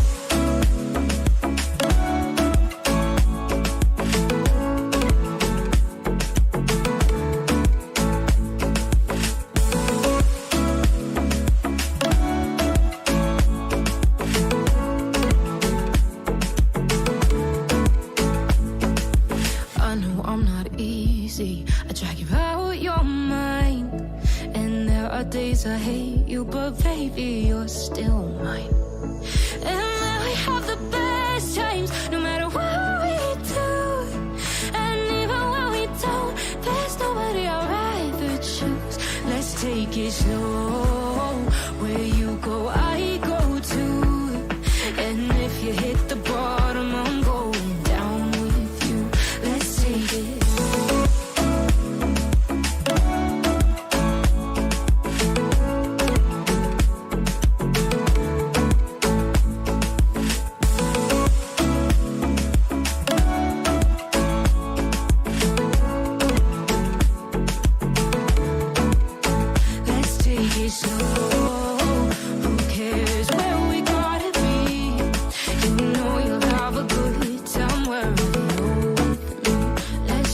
Slow, where you go, I go too. And if you hit the bottom, I'm going down with you. Let's take it slow. Who cares where we gotta be? You know you'll have a good time wherever you're with me. You say I make you nervous, a tragedy, I'm a beautiful disaster, a reckoning. You wonder how I got this way. You think I'm someone to be saved. someone to clean up and tame. Oh, some things never change, never change. Oh, you think I would look pretty on your arm once you cover up my bruises and battle scars, but it always ends the same. Can't bear the things I've had to face. Got you crying on your knees in pain. Oh, some things never change, never change. Oh, you'll break your back to make me feel again. Suffocate to make me breathe again. Lose your mind from endless pain. Some things never change, never change. Oh, redemption never came. I stopped asking for forgiveness, cause you should know only fools tread where the angels fear to go, but you keep trying to get too close. Save myself by turning into stone. So save your judgment cause you just don't know. But some things never change, never change. Oh, they say I should feel guilty and change my ways, leaving crumpled bodies in my wake. Swear I didn't mean to make them break. Swear I didn't mean to make them break. But they're so delicate and so mundane, and they keep coming like a moth to a flame. Oh, some things never change, never change. You'll break your back to make me feel again. Suffocate to make me breathe again. Lose your mind from endless pain. Some things never change, never change. Oh, redemption never came.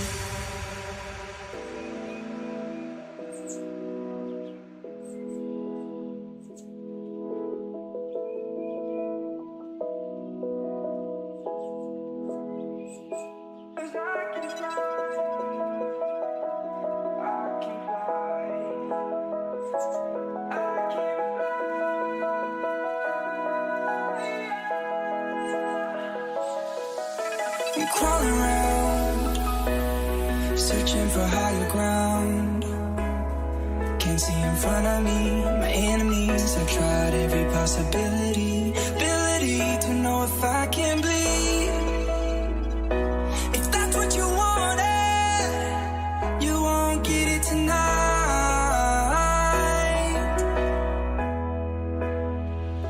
'Cause I can fly.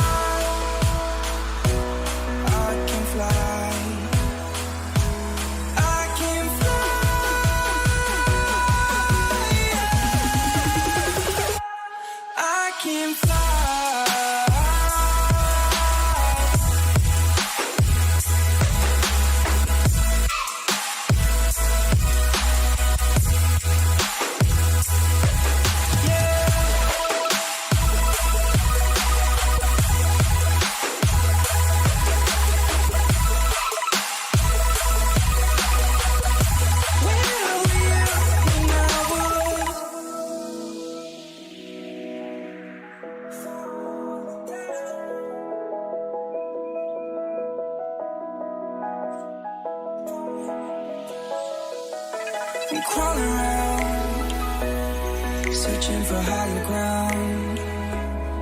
Can't see in front of me, my enemies. I've tried every possibility, ability to know if I can bleed. If that's what you wanted, you won't get it tonight.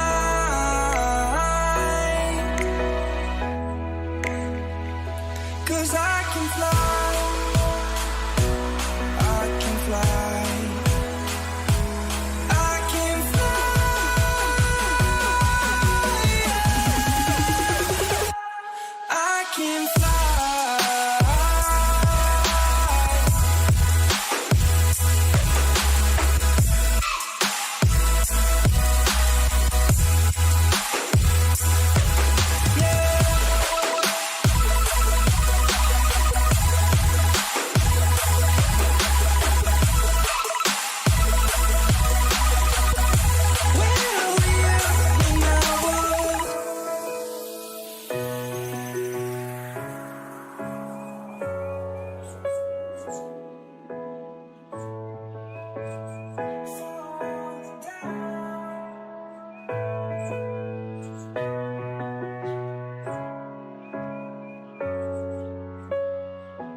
This guy was a boss. An eccentric Guy's just out Brazilian. here like an eccentric flight man beating up the Wright brothers. Damn, Bowie.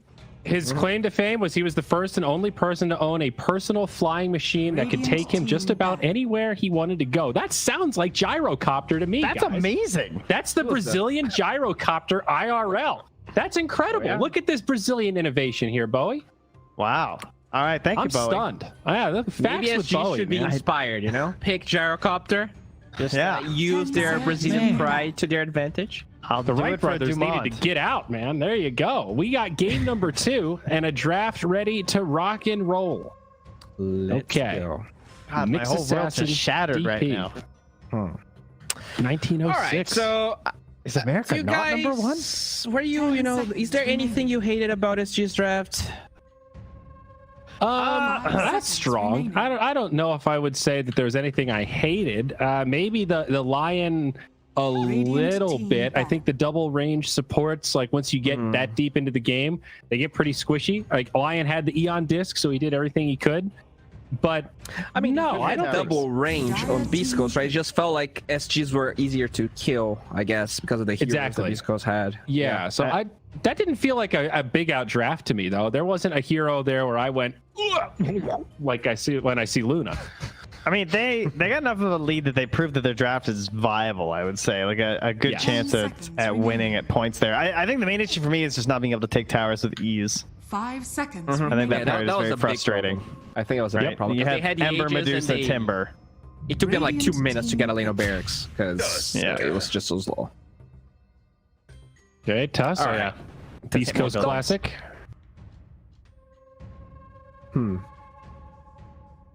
I think you're Mirana here. I would like to see Mirana plus something. Maybe the DK. Not sure if Tavo is really into that guy. But I always like a forward that doesn't get locked by shards, that doesn't really get screwed by tag team. Oh, wow. How about this then? Huh. Oh, I thought they'd snap. Interesting. Okay. I like this. I mean, AA is a very interesting hero. I mean, they have not been playing it on SG.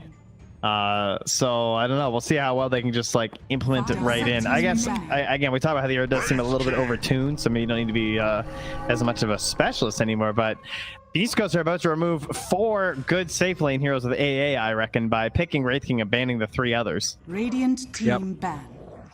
Now you don't really want to play Void on SG because they have this Wraith King.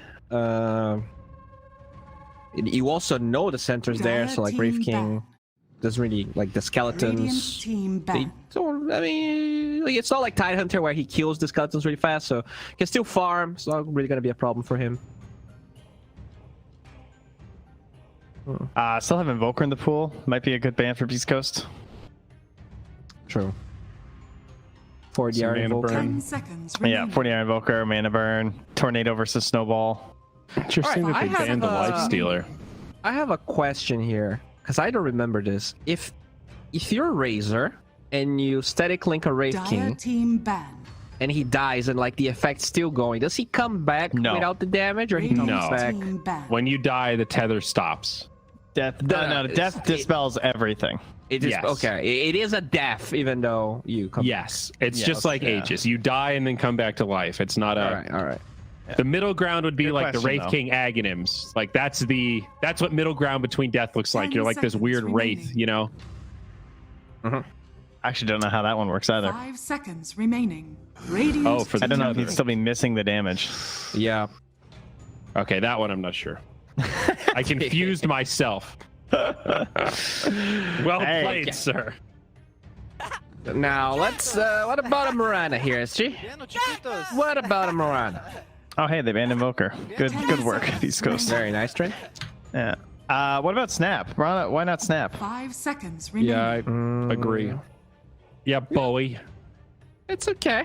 I mean, you do have the Tusk that can easily cancel your kisses, so you gotta be careful about that. But ooh, damn, Nyx is banned.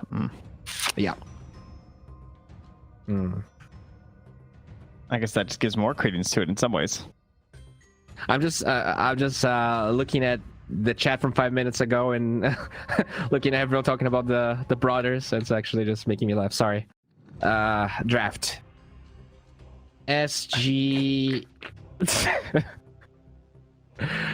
What about, what about a Phantom Lancer? Why don't you just pick me out here? Wave King doesn't really like you. You don't really care about Tusk. I guess SG doesn't play PL that much, but I just want to hear that scales and fights well, because Medusa, she groups well, but she's not necessarily a good fighter. Oh my god, they're gonna pick Luna on SG. GG. Oh, this was unexpected. So what's the value of Shadow Demon aside from those like illusion-based carries, the Lunas of the world that you're talking about? Why else do you want this hero? Non-dispellable spells. Okay. I guess the E and the Ult. I think you can dispel the W, but he's really annoying lane. He scales well because he farms well. What was that Soul Catcher combo we saw before? Was it Necrophos? Disruptor. Yes, I think so. Wow, now that's a hero. Whoa. I see a lot. Huh. Cool. It is good versus attempts with disruptor saves, or with disruption saves rather. You can obviously just like easily overlap them if it's like a really important hero with your ulti. It's good versus Stampede when they're trying to escape. They could use some more vision heroes to try and help out with it though. I always think of like Batrider, Night Stalker, Templar Assassin as some of the best heroes to pair with disruptor. And then your other combos are typically Naga, but that's not going to fit in very well here. I do kind of like this from Beastcoast, though. I remember when Centaur was on the rise a couple weeks ago, and we were sort of theory crafting potential counters. We spent a lot of time talking about Mars. I think we discussed Disruptor, but it never really materialized. But Tusk Disruptor, you do have pretty good counters to what Centaur wants to do. And unfortunately, this series will end in a 2-0. But SG have picked Welcome up to Luna. South America, where we hate Luna. They're gonna pick Luna, man. It's not only us, all right? I was watching Europe, and they were more than cheating on Luna. They were completely demoralizing the hero, and somehow the team that picked Luna went like 20-0, and they won the game in 15 minutes. So I do feel like it goes one or the other with this hero. Yes. Sometimes we get the crazy stuff, and I'm just like, yes, Luna, I'm convinced. But I mean, Beastcoast lost their games with Luna, or at least one of them I remember, when they were defeated by Infamous. So we'll see if they can exact revenge on the Moon definitely Goddess boom or bust thing. We've seen at least one game where it just drags on too long. I think she is good if you make those big mid-game blunders. It's the total opposite of Medusa in the sense that if you get an advantage, you actually take barracks. So I guess she may be a little traumatized from the last game. It's this whole getting the advantage thing that's proven difficult. Dude, has Whisper ever played Darkseer? I can't even picture Whisper Darkseer in my head. I don't think so. But it's definitely a Darkseer game. Yeah, it is really good. Agree. No and dispel. if they don't, oh damn it! I guess they do have to spawn Shadow Demon, but you don't want to really use that to dispel Iron. Geez, that's his third most picked hero. I didn't know that. Wow. For some reason I don't even envision Darkseer when I think of Whisper. Maybe they should ban it. I guess the hero was just not popular until like 2 weeks ago. So you're right. I mean, I'm looking through his history, and he hasn't played in ages. This is a sick Darkseer game. Wall is really good. Ion Shell's really good. Wow, Wall is insane. 6 months ago, he last played it. Huh. Yeah. Darkseer. This is... All right, well, that's the layup ban. SG, if we see it, they see it. So what is Beastcoast actually going to pick? Hey, the Necrophos ban. My boy. Dude, it's the Shadow Demon. It's the Soul Catcher combo. Yep, it's good. It's good. And it's against the Ember, dude. Shadow Demon with Necro against Ember. Your Ember's got no game. See you later, bud. Nice flame guard. 10 seconds remaining. All right, now as much as I like Darkseer, there are more Whisper-ish heroes, maybe. Yeah, name one. Like, I don't know. I'm looking. A lot of them are banned, to be fair. Like Leshrac, exactly. Nature's Prophet, got him. Sand King, Whisper off lane, Silencer. That's classic. Take the Darkseer out. Timber. Timber's still in. Timber's a good shot. That's 100%. I'm in. I mean, it is Timber versus Phoenix. Luna, though. That's a Whisper hero. Magic damage. You just get a hood first. It's fine. I mean, Darkseer's still the pick. Don't get me wrong. I think you banned the Darkseer. Oh god. Okay, I guess Brood in hindsight is pretty good, but they're gonna have Darkseer. I don't think there's. What about there's not a Slardar better with hero. Tusk? I think that really better heroes than versus Shadow Darkseer, Demon. Yeah, like you have Centaur to disengage, you have Shadow Demon out. It's not that great of a slaughter game. I just feel like they're not going to pick it. I'm just going to be sad, and I'm trying to. Tidehunter is also still in. That was going to be my next suggestion. But I would love Darkseer. I love the Lawnmower combo with Ember, and I love it versus Luna. One vacuum wall. I like Surge Ion Shell with Wraith King too. Honestly, he's got some mobility issues, so giving him haste is pretty cool. Like, I mean, come on. Yeah. Plus, you got Disruptor. You vacuum him into the storm and the wall, and it's chaos, Trent. Whisper's gonna be like, I don't even remember how to play this here. It's been 6 months. He's like, I haven't played this patch. What do I buy? What does Ags do, guys? All right, don't worry. He played a pub 2 days ago. Jeez, you guys gotta hide your pro. I really hate to say this as a just stop right there. Just cut it off. No, I'm gonna say it anyway. You guys need to hide your profiles if you're a pro player. Like, honestly, you shouldn't. It shouldn't be public. I hate to say that. Please don't make my job hard again. Well, it's only fair. Like, it's not fair that some players hide this stuff. It's fair if everyone has a public. 10 seconds remain. Well, yeah, but then you can just make a Smurf, and there's a good argument for it. So it's not really, to be fair. I mean, right? I don't know. But yes, he's been playing a little bit Darkseer lately. And so that's good pick. I mean, this is like the greatest Darkseer pick. SG, now you need a mid hero that crushes Ember. They're out of time too. Do you Husker? You morphling. That's it. You 100% morphling. I'm not. I know it's greedy. You got to take out the Ember. Choose your. All right, this is good too. for you, bud. This is good too. 100% DK. Take buildings. Buildings is good. This is the problem last game. All right, it doesn't matter if you don't have damage because you have Shadow Demon, so it's fine. You can still make kill combos happen. If KJ hits his ulties, you can kill anyone with Hoof Stomp, Soul Catcher, and Double Edge. That threesome can just kill anything. So there's potential there. You have ADR to finish out for the tower kills. Darkseer players can be a bit weird sometimes, where they're kind of flaky getting their first item and joining fights. So if Whisper isn't like really active, that could cause some problems. However, it is digging here. I know. He's been playing amazingly. Yes, throughout the entire DPC. So yeah, you're right. He could get greedy this game. To have another amazing Ember game and just like do his thing once more. Yeah. I want to believe for SG here, Bowie. Sell it on me. Sell it to me, baby. I'm looking to buy. I just got paid. Sell me this SG stock. So, I think the best way for SG to win this game is if I actually say they're not going to. So, in my opinion, this Luna is not going to have a good lane. You have two range heroes against Darkseer and a melee hero. So, they're going to get dove. They're going to struggle a lot. Then you have this DK versus Ember, all right? Farm fast, but the DK needs a Blink Dagger to start doing stuff besides pushing towers. And Chrisluck, he will be on top of that Lunar. He has Flame Guard, doesn't die to Eclipse. I feel like Beastcoast, they have a better draft than game one, and this is very scary for SG. I think I have to go with the waves. I'm sorry. Much like the Darkseer, it's actually been 6 months since Chrisluck played Ember. We just hit KXY, have an amazing game, and I think that's the exact style. If you guys were here for that last series, that's what we want to see out of Chrisluck, right? All around the map, very active. Leave the farming to the Wraith King, and don't give any space to our good friend here, Cosplay Luna. 80 and 40 on Luna. Guys, I'm going to be the one that sways the way of the server. I think Brazil is going to take it. I think game 3 is going to be crazy, and this is going to be the first step down that road to take us there. SG's already got their Centaur disconnected. He's going to reconnect for ping reasons. They're priming up Trent, all right? They're like the bull who's scraping his front foot in the sand. He's ready to charge, and Beastcoast are in the way. All right, it's all on KJ. This DK is coming. Just wait till these Luna illusions are killing the disruptor in the backline. All right, power of that's anime. my bold prediction. You can do it. All right, Gary, Thieben, I need your help. We need some bias casting in favor of SG to will them to a victory, just so we can have a game 3. I mean, 7 games in a row now we've had Medusa and or Luna in the match. Theban, are you tired of seeing the Medusa? Are you sick of the Luna? I predicted that. As soon as we saw the game 4, we saw Luna. I'm like, yep, this is gonna be it. I mean, I don't know what it is, but these guys, they all love the super fast farming carry heroes.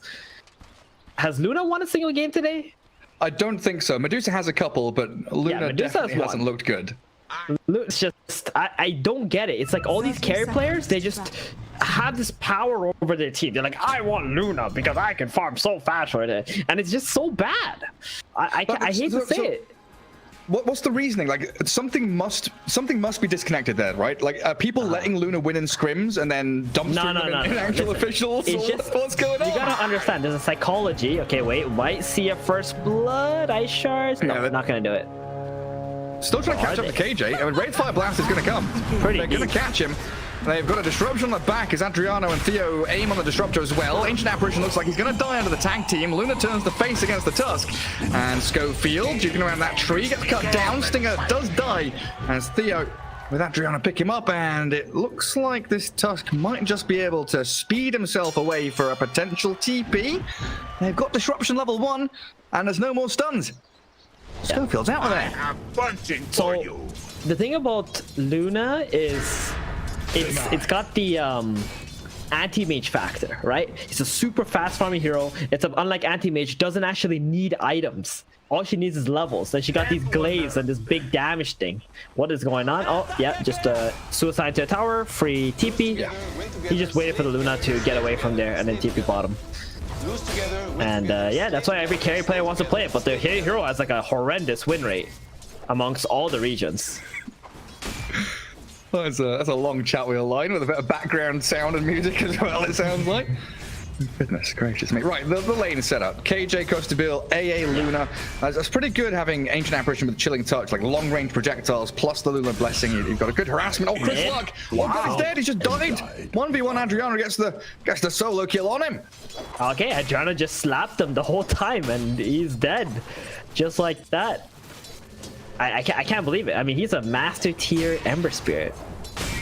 KJ bottom. How do you match that to a DK?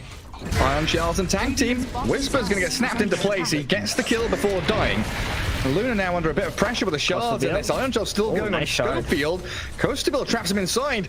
Oh, he can't go. He's going to follow him. He's going to get He's going to follow him. He's going to follow him with the Iron Shell. He is, you're right. Doesn't draw the aggro or anything. Oh, nice branch. Costabile slips through the trees. Puts that little branch down. And GG tree blocks the path. Yeah, that was very nice. I mean, he gets to keep himself alive. You get healed up by a butler, and back to farming you go, Costabile. Nice.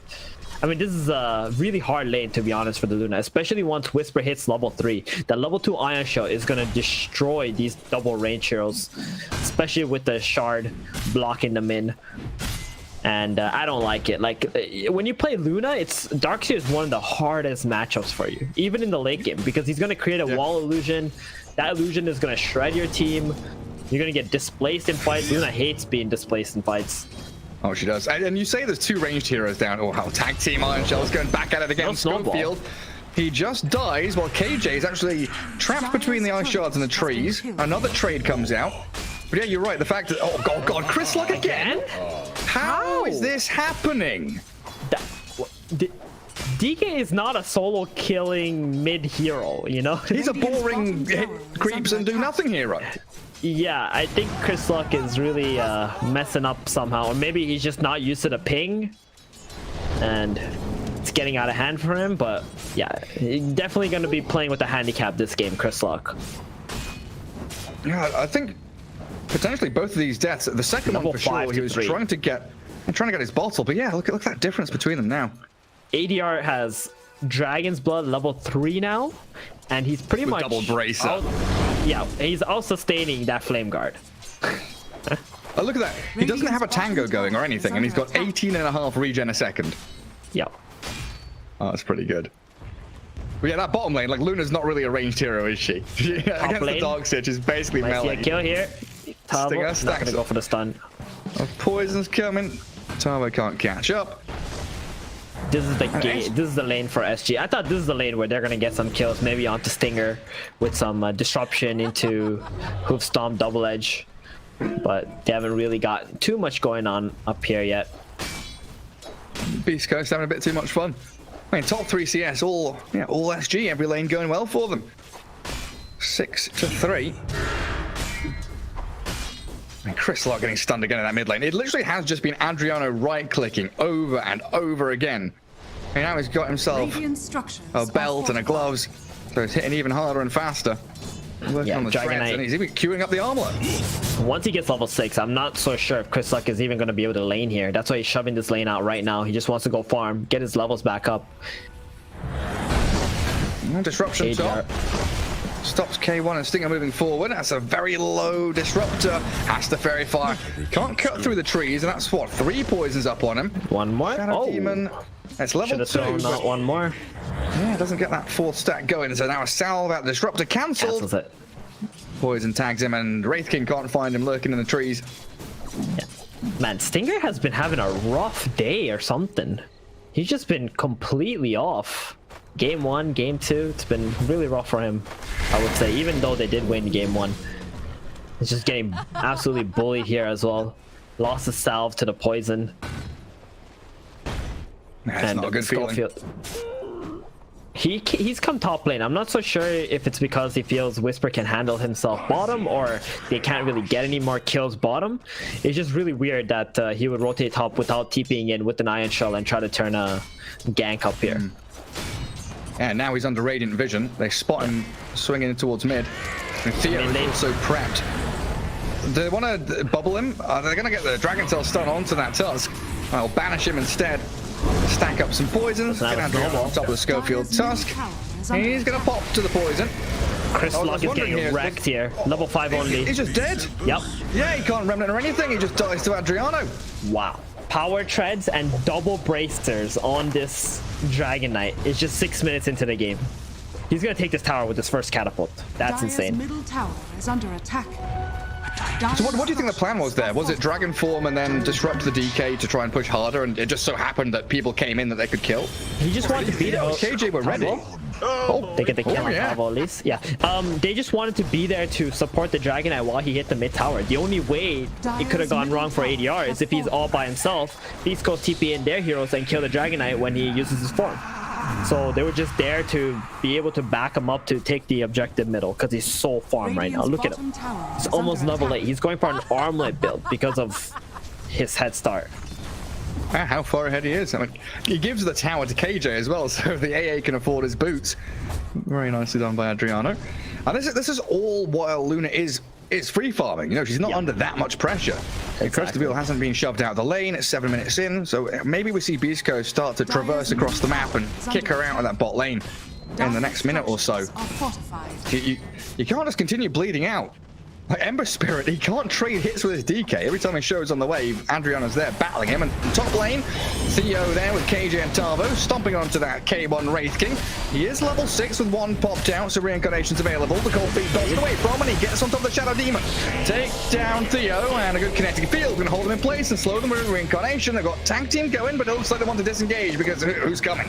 It's the DK. The glimpse back is gonna send the Ember Spirit out there, it looks like, but he's got a remnant forward. Sorry, send the DK back out there as they dive into this Centaur under the tier 1 tower.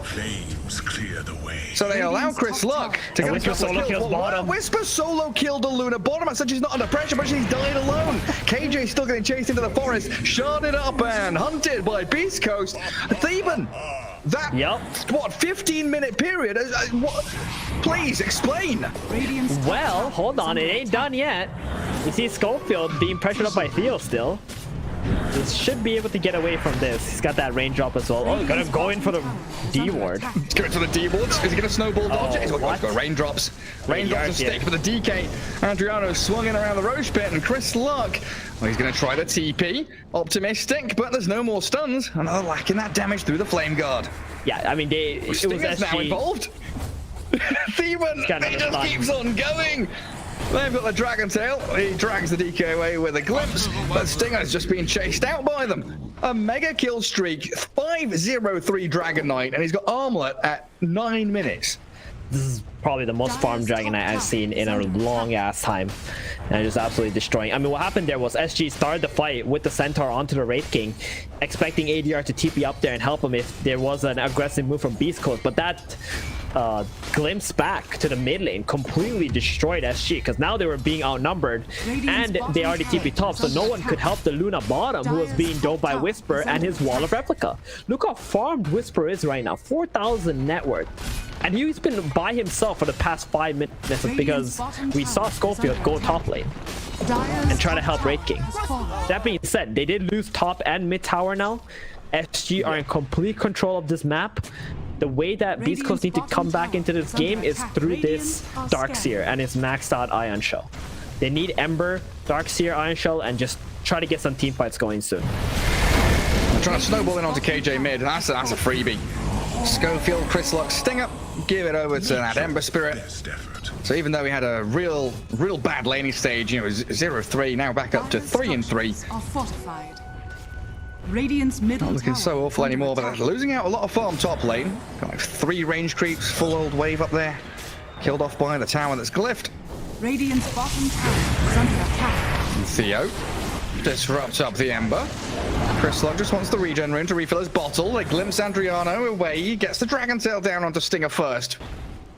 I'm trying to catch up to them there. Yep, Adriano also wants has to put this armlet to use. Exactly, he's got so much damage right now. I've never been more scared of a Dragon Knight. He is under a wall in a vacuum, and good shards. He's fine. Just no stuns. He's got so much HP with that armlet as well. Plenty of regen. 30.8 health regen. Man, I mean that's basically just negates the armlet, right? The armlet drain. It's gonna go for a BKB2 next so that the Iron Shells won't be doing too much damage to him. I know you guys at home are probably thinking, well, if I buy a heart now, then I can have this armlet on permanently. Well, guess what? BKB wins games, son. Especially against Darkseer, Ember, the glimpse back for the Disruptor. You can just stand your ground and just beat on these heroes without being disabled or taking any damage. It looks like K1 is like, well, I want one of those as well. Let's get a shiny new toy. Yeah, armlet on the Wraith King. So there's no radiance being built up this game by him. His armlet Sands looks like the AC is going to come out after that for K1 as he walks into Adriano. Does have the reincarnation back off cooldown. Stuns the DK. He's all by himself. He is very far forward and they are closing in on him. They've got the chains. They've got these iron shells ticking on him. The ice blast coming through. Stuck inside the connecting field though, and a static storm onto Adriano with a 3-man vacuum that caught them all inside. Theo in trouble. KJ down, the Shadow Demon's falling with the remnant forward. Chris Luck finds the pick off and goes to Peel. Sure, he kills off Stinger, but they've lost so much for it. Blink stop in. Got reincarnation. Oh, Campbell, you're slow now. He just walks in there for a stop. Stampede now on cooldown. A triple kill for Chris Luck. Well, I mean, Luna came in, used their Eclipse, and just walked away. Can't have any other contribution to that fight. But the biggest problem there was Adriano. Why is he going in to right-click a Wraith King when he's got no teammates near him? Then all of a sudden, he got everybody TPing in, walking into this Dragon Knight who's just running away with his armlet on. He can't even fight back. Good snipe on Schofield. He blocked up the Ancients with a sentry, but I think he knew he was dead there no matter what. And they will get the D-Ward straight away. They got one kill. D-Ward and that Observer high ground as well. I mean, that's just that last fight there, Gary, was what you can expect from this game, I think. Beastcoast, they're only going to get stronger as this game progresses because of how the nature of the team fight works.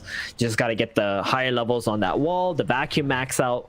Then the Ember gets involved with his Maelstrom and BKB. They should just be able to snipe these supports super easily. Especially in the like 5v5 head-to-head clashes, right? When you got 2 Rams butting heads against each other. And Schofield looking up towards top. Can't defend the tier 2. SG bring everybody up there, and looks like they want to dip back into that safer farming spot for the Luna after clearing out a bit of this dire jungle. And taking that outpost. And I do still have Luna in a pretty good spot net worth-wise, and it's good to see her not going for that Sanji Asher, Manta, whatever. Mom, Dragonlance, BKB. Tank up, buy stats, get a fight-winning item. Finally. Thank you. A Luna who actually buys BKB after her second small item instead of going for a Sanji and Yasha. My goodness, how many times have we seen that? And it's just been so incredibly bad, missing all the timings of his team. He's been doing pretty good, you know, not dying, keeping high net worth, but there hasn't been any team fight impact as of right now. But it is only 14 minutes into the game. It's been a very, very fast game, hasn't it? It's another one where we've got 2 kills a minute, basically. 26 at 14 minutes. Both of them clashing hard. A little chains play into mid. Shard and trap him in the kinetic field. They force Adriano to stand there and take a beating, but it's only whittling away half of his HP, and they're able to turn onto Schofield, force a snowball. Everyone from SG. They didn't want to drop any static storm or anything onto that Dragon Knight. Theo was just there in the back with the disruption ready. They're gonna go into Roshan now. This could be a huge mistake because you're playing into a Darkseer. There's a smoke ready on Disruptor, so you get the kinetic field vacuum static storm combo with Ember. But do they know Roshan is happening? That is the question. Do they care about first Roshan? Game 1, Beastcoast let first, second, and then they came back for the third one, didn't they? They definitely should care about this Roshan, but it looks like they had no idea that they would even hard commit for it. Because the way that they were angled, they were like, okay, we need to play a little bit cautiously. We don't know if they're going to initiate here or there, just sitting behind some trees. And now Roshan's just dead. Like, Luna with this Aegis and BKB has a pretty solid timing to take the remaining outside objectives. Schofield. Blink stomp from Tarvo's there. And he's going to delay his death with a snowball, but Shadow Demon and the AA going to be able to pick up a kill on the Tusk. Radiant's middle tower. They're going to be able, yeah, there we go, pick up a kill on the Tusk. Shared across all 3 of them. 217 now. I feel like we've seen this so much with Schofield, just pushing these hard lanes and even giving himself up if someone does come there to try and kill him. It just buys a lot of time for the other cores in the safer locations just to push their lanes out. They're really waiting for Whisper's Aghanims right now. It's getting very close to it. Yeah, he is. And what is that, 500 gold, and he's got it? He is stuck up in that top part of the map, though, which is a little bit unfortunate for him. And some good Radiant vision in that mid lane behind tier 2 and up at top on that high ground. As SG smoke towards Dire Triangle. They see Whisper, and they notice that courier sitting mid as well. There's 2 Dire couriers at the secret shop. The squadron are around, and they've got the jump catch. Whisper, just under that observer ward. Perfect vision from SG. Play into it, get the snipe. They can't get the tier 2 though, because there's a lot of wave cutting going on. You know, this is classic Beastcoast. They feel like they're a little bit behind. They want these item timings to hit, so they are out there shoving waves. Killing Whisper off was probably a really good kill, because that Aghanims is what they're really waiting for before they start team fighting on Beast Coast right now. Because Wraith King's item progression is okay. He's got Sanj, just going for AC. Chris Luck. Can they catch him? He won't get caught. They don't got a blink on DK. They need blink DK if they want to catch Chris Luck, because they need that instant stun. Bottom tower is under attack. No, I don't have it. Hoof Stomp has too long of an animation. Ember can just easily get out. It's so telegraphed, yeah. Yeah. Well, we've got some couriers flying out again, so Wraith King Hyperstone coming. Philosopher's Stone grabbed up by Stinger. Hard Chris Luck was able to recover in this game. Look at his net worth versus ADRs. Yeah. He's been given a lot of room. They're almost dead even. There we go, mid. Jump in from Schofield with a Blink Dagger. Catch him with a Static Storm and the wall dropped. A nice disruption. Delays the death of the Dragon Knight, but Wraith King's on top of him. He's actually just going to pop. Reincarnation down, and Dragon Knight's still alive. Another stun in, but the Eclipse on the K1. He's armor toggling, but that's nowhere near enough. The BKB of Luna playing out as a Stampede. Oh, DK! Can he armor toggle? He can't, but they catch Chris Luck in the middle of it. Radiant structures are fortified. A huge fight for SG. Dire's middle tower. Yep, they got 2 cores. We're just losing the Dragon Knight for it. But they are cutting waves right now. It doesn't really look like SG can go high ground with this play. They do get that big high level Dragon though on Ember. So if you see the level difference now, Gary, because of that, Ember is level 15. DK is only 13. So I feel like he's pretty happy with it, although K1 probably isn't. Giving up his life for what he thought was probably a very easy kill. Yeah, it's 2 lives and reincarnation on cooldown as well. And that, like you mentioned at the start of the fight, that's DK without BKB, right? So next time around, they'll have that Luna, DK, BKB, rely more on that Tarvo Blink Stomp initiation. It's very solid. Like, if there was ever like a good supporting cast for Luna, it would be Dragon Knight and Centaur. You know, these two beefy stunner heroes who are just gonna go very far ahead for you. So you can just sit in the back with your Luna and just right-click creeps. And both of them push towers. Yeah, both of them are very good at like, killing tier 3s in particular, it feels like, which Luna really loves. Some vision coming out of Beastcoast into Triangle. I mean, everyone's going to start looking towards that next Roshan. Right-hand side of the map being invaded by that SG squad, though. They are playing very, very tight together. They are playing small map. SG are 5 heroes, always in this squad formation. Beastcoast are splitting out, much more efficiently farming, it feels like, and that's why this net worth lead is stuck around 3-4k for the entirety of the game. And they've lost Aegis now on Luna, so they bought enough time just to get rid of that. But they did manage to get all the outside objectives, right? Like with your first Aegis, that's what you can kind of expect. When you get the second Aegis, that's when you're looking to go high ground. That's 20 minutes in, every hour tower gone. Yeah, you're right. You're looking at the Radiant side, tier 1 mid still standing. And Blink stomp in, trying to catch Schofield after he sniped KJ's Courier, stampeding for it as well. Ice Blast thrown in, yeah, they snipe the Tusk, dead for 30 seconds. Like, what do you do off the back of this? You got no Stampede, no Ice Blast, and it was just a Tusk kill.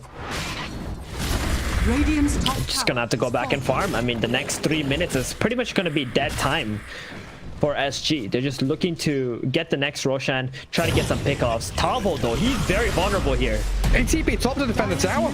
They don't even need to use the glimpse. ATP too. They're coming in to fight this. That's another free kill. That's a back into a double kill. The lawnmower, he's been refilled up. Chris Luck with his iron shells just runs them down. And they're actually chasing mid lane as well. Yeah, they got the numbers advantage. 5 versus 3. Dire's middle tower. They're running across the map. Look at this. They're smoked up on the Disruptor and the Darkseer. They want to get a glimpse on someone. They do have those BKBs on DK and Luna, plus Disruption to save them. But here comes the move towards Adriano. Glimpse. Oh, no BKB. Field. He didn't BKB, so he's chain disabled. Good disruption. Buys the time. The Static Storm is thrown in there as Chris Luck straight onto that Shadow Demon with his BKB and slices the SD.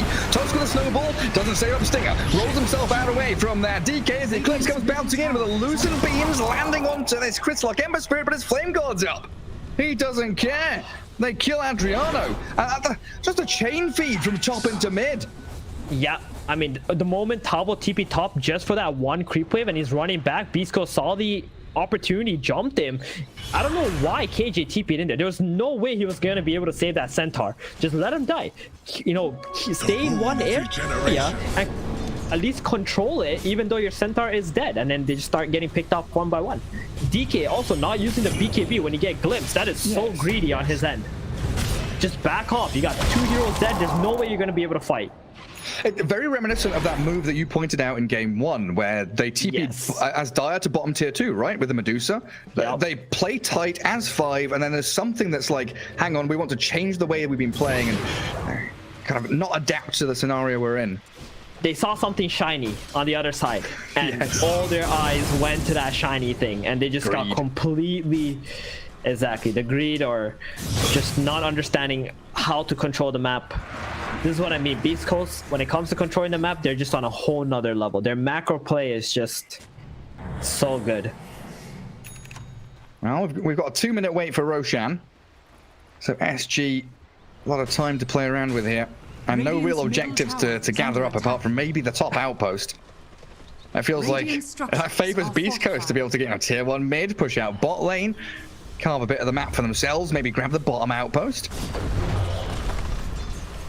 Schofield's getting hunted by Costabile though. I didn't know the Glades bounced onto the outpost, to be fair. They stampede in towards mid, looking to blow up Chris Luck. They get the pick on the Ember. That's a big kill. Was that just a hoof stomp and he didn't dodge it?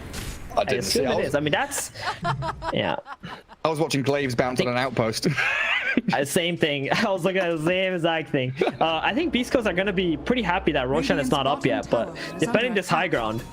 SG, are you sure you want to be doing this? Ember could buy back. You're playing into a wall. They do have these K1's got extra a Luna BKB. illusions. That blink stomp on K1. First life, not used up. He's armor toggled until now. Drops under that damage from the glaives. Costabile is going to stick around and hit this tier 3 tower as they do jump in with a blink out of DK. Schofield's caught up. They drop the wall onto Adriano. Trying to catch Costabile in there as well. They vacuum only the DK. And your tier 3 tower is still being pummeled. Buying back on Schofield, and yeah, the DK just pops his BKB and walks off. Alright, well, they defend the high ground. The thing that costed the most was the Tusk buyback, I suppose. He will be dead for a very long time next time. But they do manage to hold the Embers buyback. Yeah. Especially with Roshan spawning in 10 seconds. Dire's top tower. Vitally important. You've got all your boys alive. K1 has no reincarnation. He's going to have to BKB, but a great snowball save. Make sure he's alive for now. And now he pops the BKB, shining golden. K1 has to decide what he's doing. It's turning and running. Great shards. He's out of there. Whisper's going to give his life to save the Wraith King as they do get in on top of that KJAA. Chris Slug actually picks up a double kill on the supports, taking Remnant away. They've held out and made sure that SG don't really have the options to go Roshan themselves. Again, it's all about the deception, Gary. Go for the cores, expose supports, let Chris Luck jump them and kill them off. They trade the Darkseer for the 2 supports, but this also means Roshan is really hard for them to take. You know, they took that fight without the reincarnation of K1. That is extremely dangerous for any Wraith King player. But they understood this is something they had to do or Rosh was going to be taken out. 60 seconds. Tusk dead for quite a while. Now it's Roshan time. Now they've evened out the map. 4 versus 4. Oh, sorry, 3 versus 3. The supports on SG are going to be back up. I think Chris Luck, he might be... Not Chris Luck, Schofield must be a little upset about this. This team's not going to be able to contest the second Roshan. That's a free shard and an Aegis for the Luna. Yeah, they're just not in position to go for it.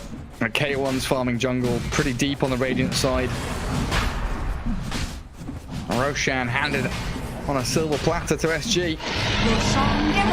Do you give both Aegis and cheese to your Luna? Cheese on the DK? She doesn't need the cheese. Yep.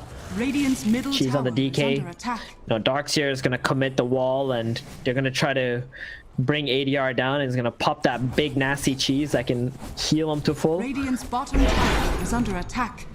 Yeah, it's his full HP pool and like double his mana pool out of that cheese. It's going for an AC next. Solid item. The Luna up. Wow, bottom tower though, 150 HP. I was just about to say. Yeah. K1 has finished his Assault Keras. He's pretty far behind the Luna, like 1 entire item. But that's pretty much where SG's goal lead is at. It's just the Luna over K1. Everything else is dead even. If you're able to kite around her, which they've been doing decently so far, could find his openings like Tavo stunned up, but the jump from the rest of SG picking off Schofield. And now K1's caught up in that disruption, has the BKB in fight, and throws some lucent beams at him. Adriano stampeding in towards Whisper. Blink away, tries to TP in, coming, in we go with a lucent beam, a double for Adriano. That's huge. 50 seconds on the Darkseer. That's their biggest team fighting hero on Beastcoast. Not only the wall, but the double ion shells that are needed for these melee heroes of Beastcoast to be able to fight. This Rax looks super dead right now, Gary. Yeah, the fact that look like we've been saying all the tier 2s are down, they could go into multiple lanes of barracks if they wanted to. Adriano with a very aggro move onto the glaives onto Stinger, and the glaives are bouncing in. Yeah, purple glaives. Luna. What cosmetic is that? Ah, that's nice. I don't know, but she's laughing at it. The Twilight Schism. Beautiful stuff. Bringing out the power of those lotuses. K1 with no BKB, just reincarnation. He's trying to frontline this and think about the move. And he can make onto DK. He slaps, he stuns, he's still got BKB cheese here on the DK, so there's the reincarnation used up. And they've also got Crystallock under a sentry being glaved upon. Static Storm, the wall vacuum. I mean, they've caught up Tarbo here. A good kill on the Centaur. They've lost 2 barracks for it as Crystallock is diving into the back lines, but he's got to run it away. The disruption there saves the Shadow Demon himself. Good shards onto the Luna. They can pick her off once. Can they do it twice? With no Centaur, no Stampede, Adriano's blinking in. They've picked up the support. Sure, yeah, KJ's down. Shadow Demon is in the tree lines, but SG are struggling. This K1 Wraith King, he's demolishing them. He's bulldozing through SG. And one by one, they're all crumbling. Shadow Demon has to blink away, but the Luna's stuck here now. Pops Samantha, but she's dying. Crystallock and K1, they come in and they clear them up. It's a double for Whisper as they wipe SG off the face of the map. Losing 2 barracks, though. Yep, I mean, they're going to have to get a lot out of it. Just push the lanes out, get to the top tower. Maybe they can get another pick off on a support hero. They got to keep these timers going. You got 70 seconds or 65 seconds before the Luna's alive. The whole map is yours, Beastcoast. What are you going to do with it? What is that, a 7k swing? From like 8, 9k all the way back down to 2? That was the first fight that Beastcoast got with all 5 of the heroes together and being able to cast all the spells, right? Disruptor started with the nice 3-man kinetic field into Static Storm, and the shard came out and the wall came out after that. And Ember just going into the backlines, you know, messing with the Shadow Demon and the Apparition, not letting them cast good spells, pretty much. Like, he got out with, I want to say, 300 HP while being ice blasted. But he had to do all of that for Beastcoast to get that good team fight going. So everyone on Beastcoast playing a huge part of that last team fight. The gold lead is going to go back to 0. It doesn't take away the fact that they did lose 2 axes. Yeah.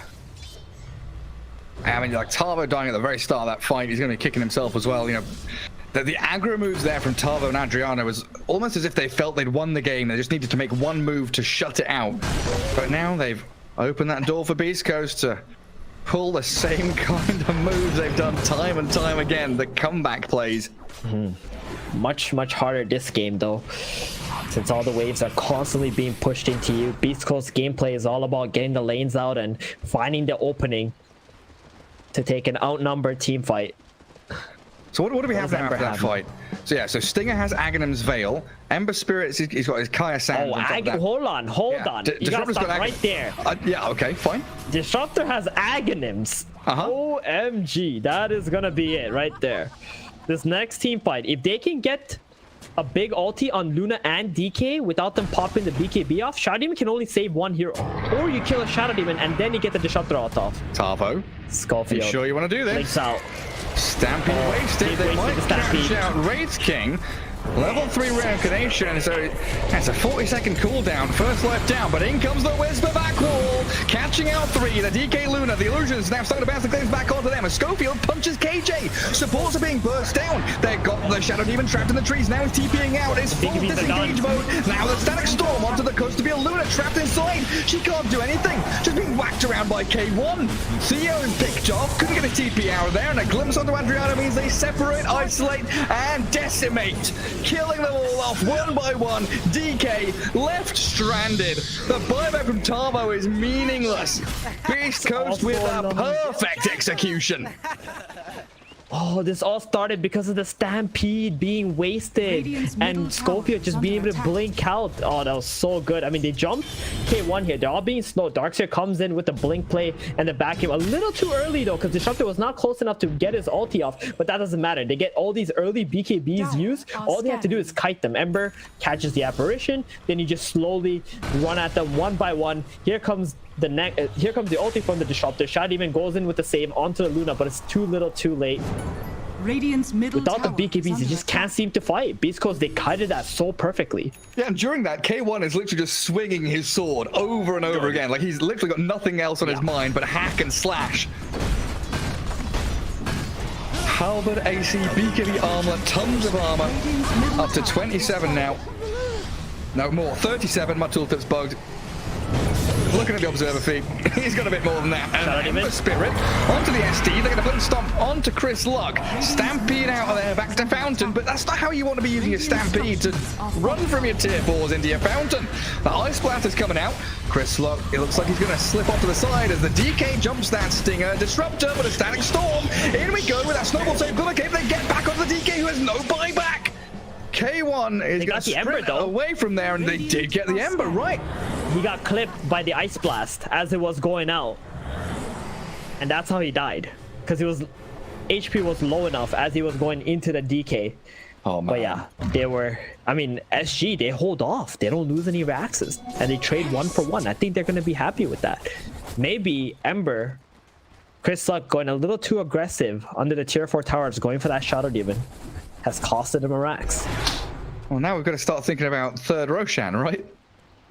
Potentially up in 5 seconds. All right, let's see. What's your prediction? How long is it going to be? Oh, we've got to pause. We've got to pause to think about it. Okay, longer than a minute and a half or lower? Because it's 3 minutes max, right? Yeah. I think 130 higher or lower? 53 lower. 53 seconds. 53 seconds. Okay. I guess we're just gonna have to wait and see. I don't even need to take a side because well, okay. Give me a number. I have to guess. 1 minute and 56 seconds. That's a pretty good number. Yeah, I like that one. Because it's closer to half. That's why. Your number was myself over. Yeah, your number was not closer to half. So I took the under, and then I clarified, thinking it would be 53. Okay. You've gone for over. We'll see. We will get our guys reconnected back into the game. Yeah, there was a fight top lane with the vacuum, and with the one where Beastcoast won, and my computer just died. I couldn't see anything. In that God. It's just sometimes it darks here, you know. It's really hard. All his illusions spawning, yeah.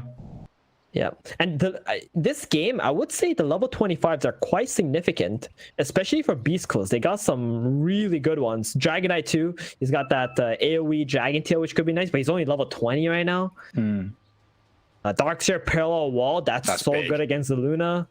And then Wraith King, I think he's going to go for the Reincarnation Cast Wraith Fire Blast because it's so important against these BKB heroes. Like, they might have to just BKB just to dodge that stun. Or else they're going to get Vacuum, wall comboed into the Disruptor, Static Storm. They get stunned.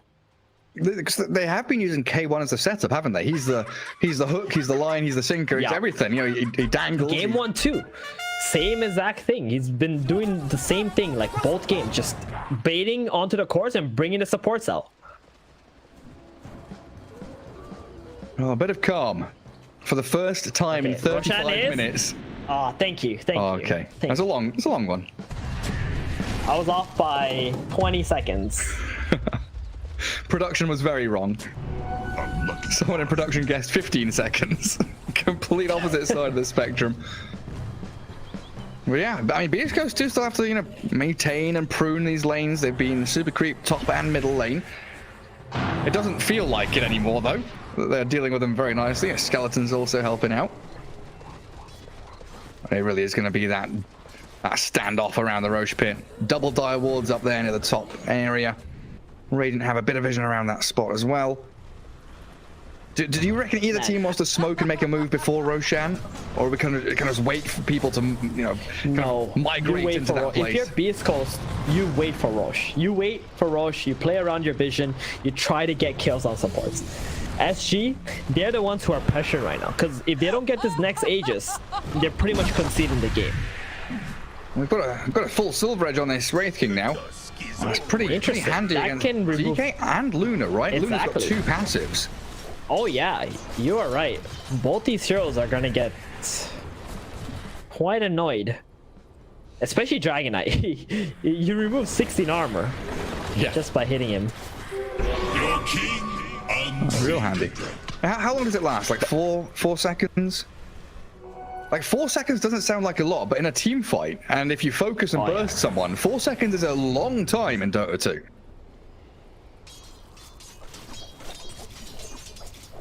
And we got Stinger. He's going for a Blink Dagger too. Oh my goodness, this game is just getting harder and harder for SG. He's so farmed. Yeah. At the moment he gets Dagger, now he can combo with the Darkseer. Because when the Darkseer uses the vacuum, you can't BKB, right? Tarbo.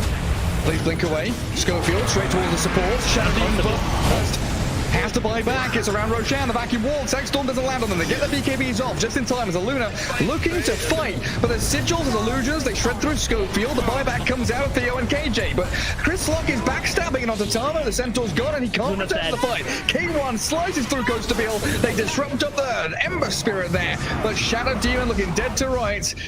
Double kill for Chris Lock and Beastcoast. Looking hot.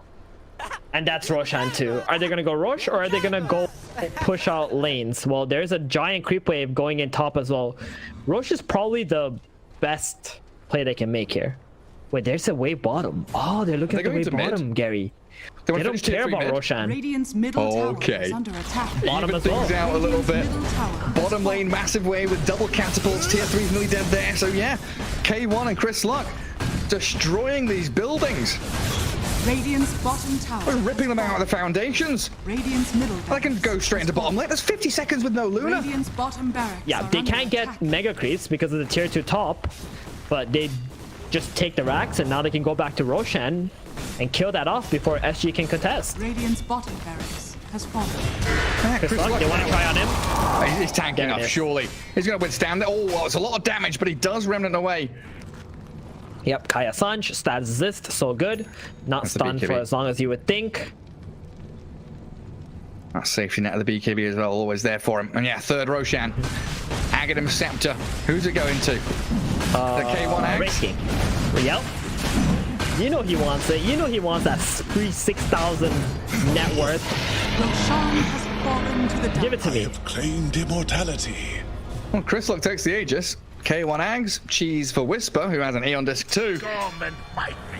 Beastcoast back in the driving seat. I mean, open up that graph, boys. The net worth up to about 89k for SG. What, 30 minutes in, and then the Mount Everest slide down.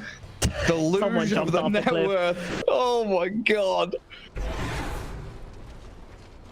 This game is just complete disaster for SG now. They need a miracle to be able to come back. Well, the pressure down in the Marianas Trench, it must be outstanding.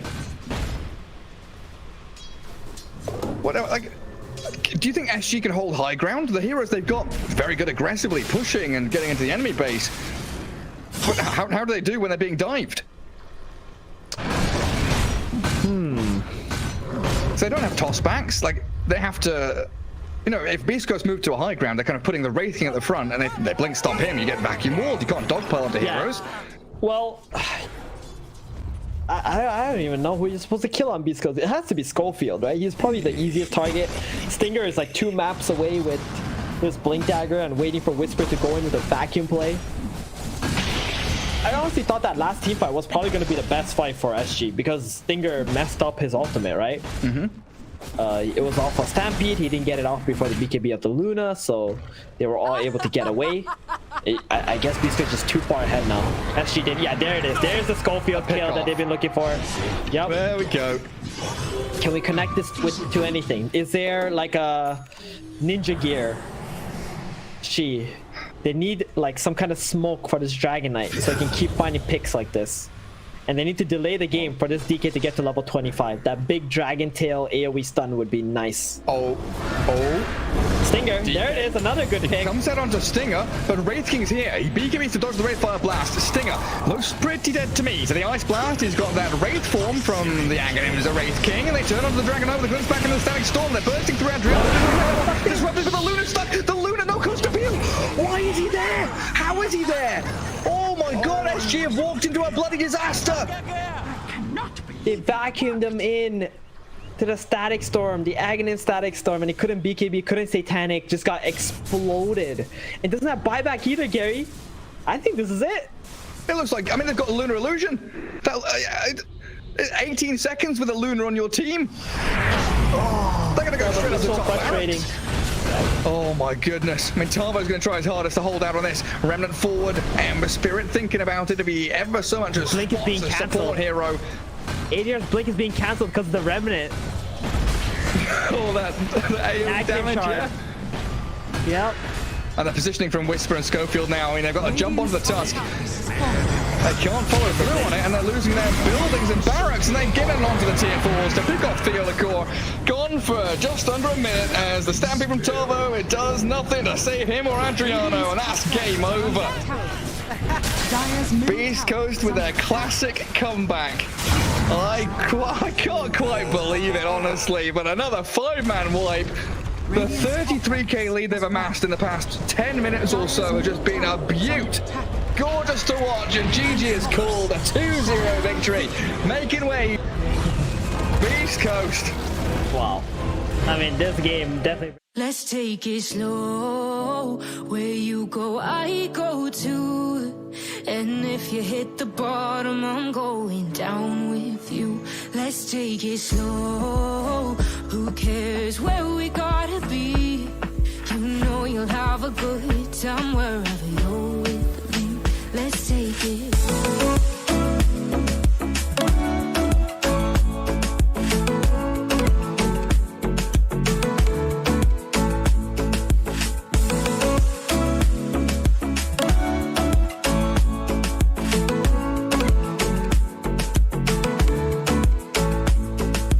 Ask me how we got here, 'cause you don't know how. You say we're taking on water, yeah, we're sinking now.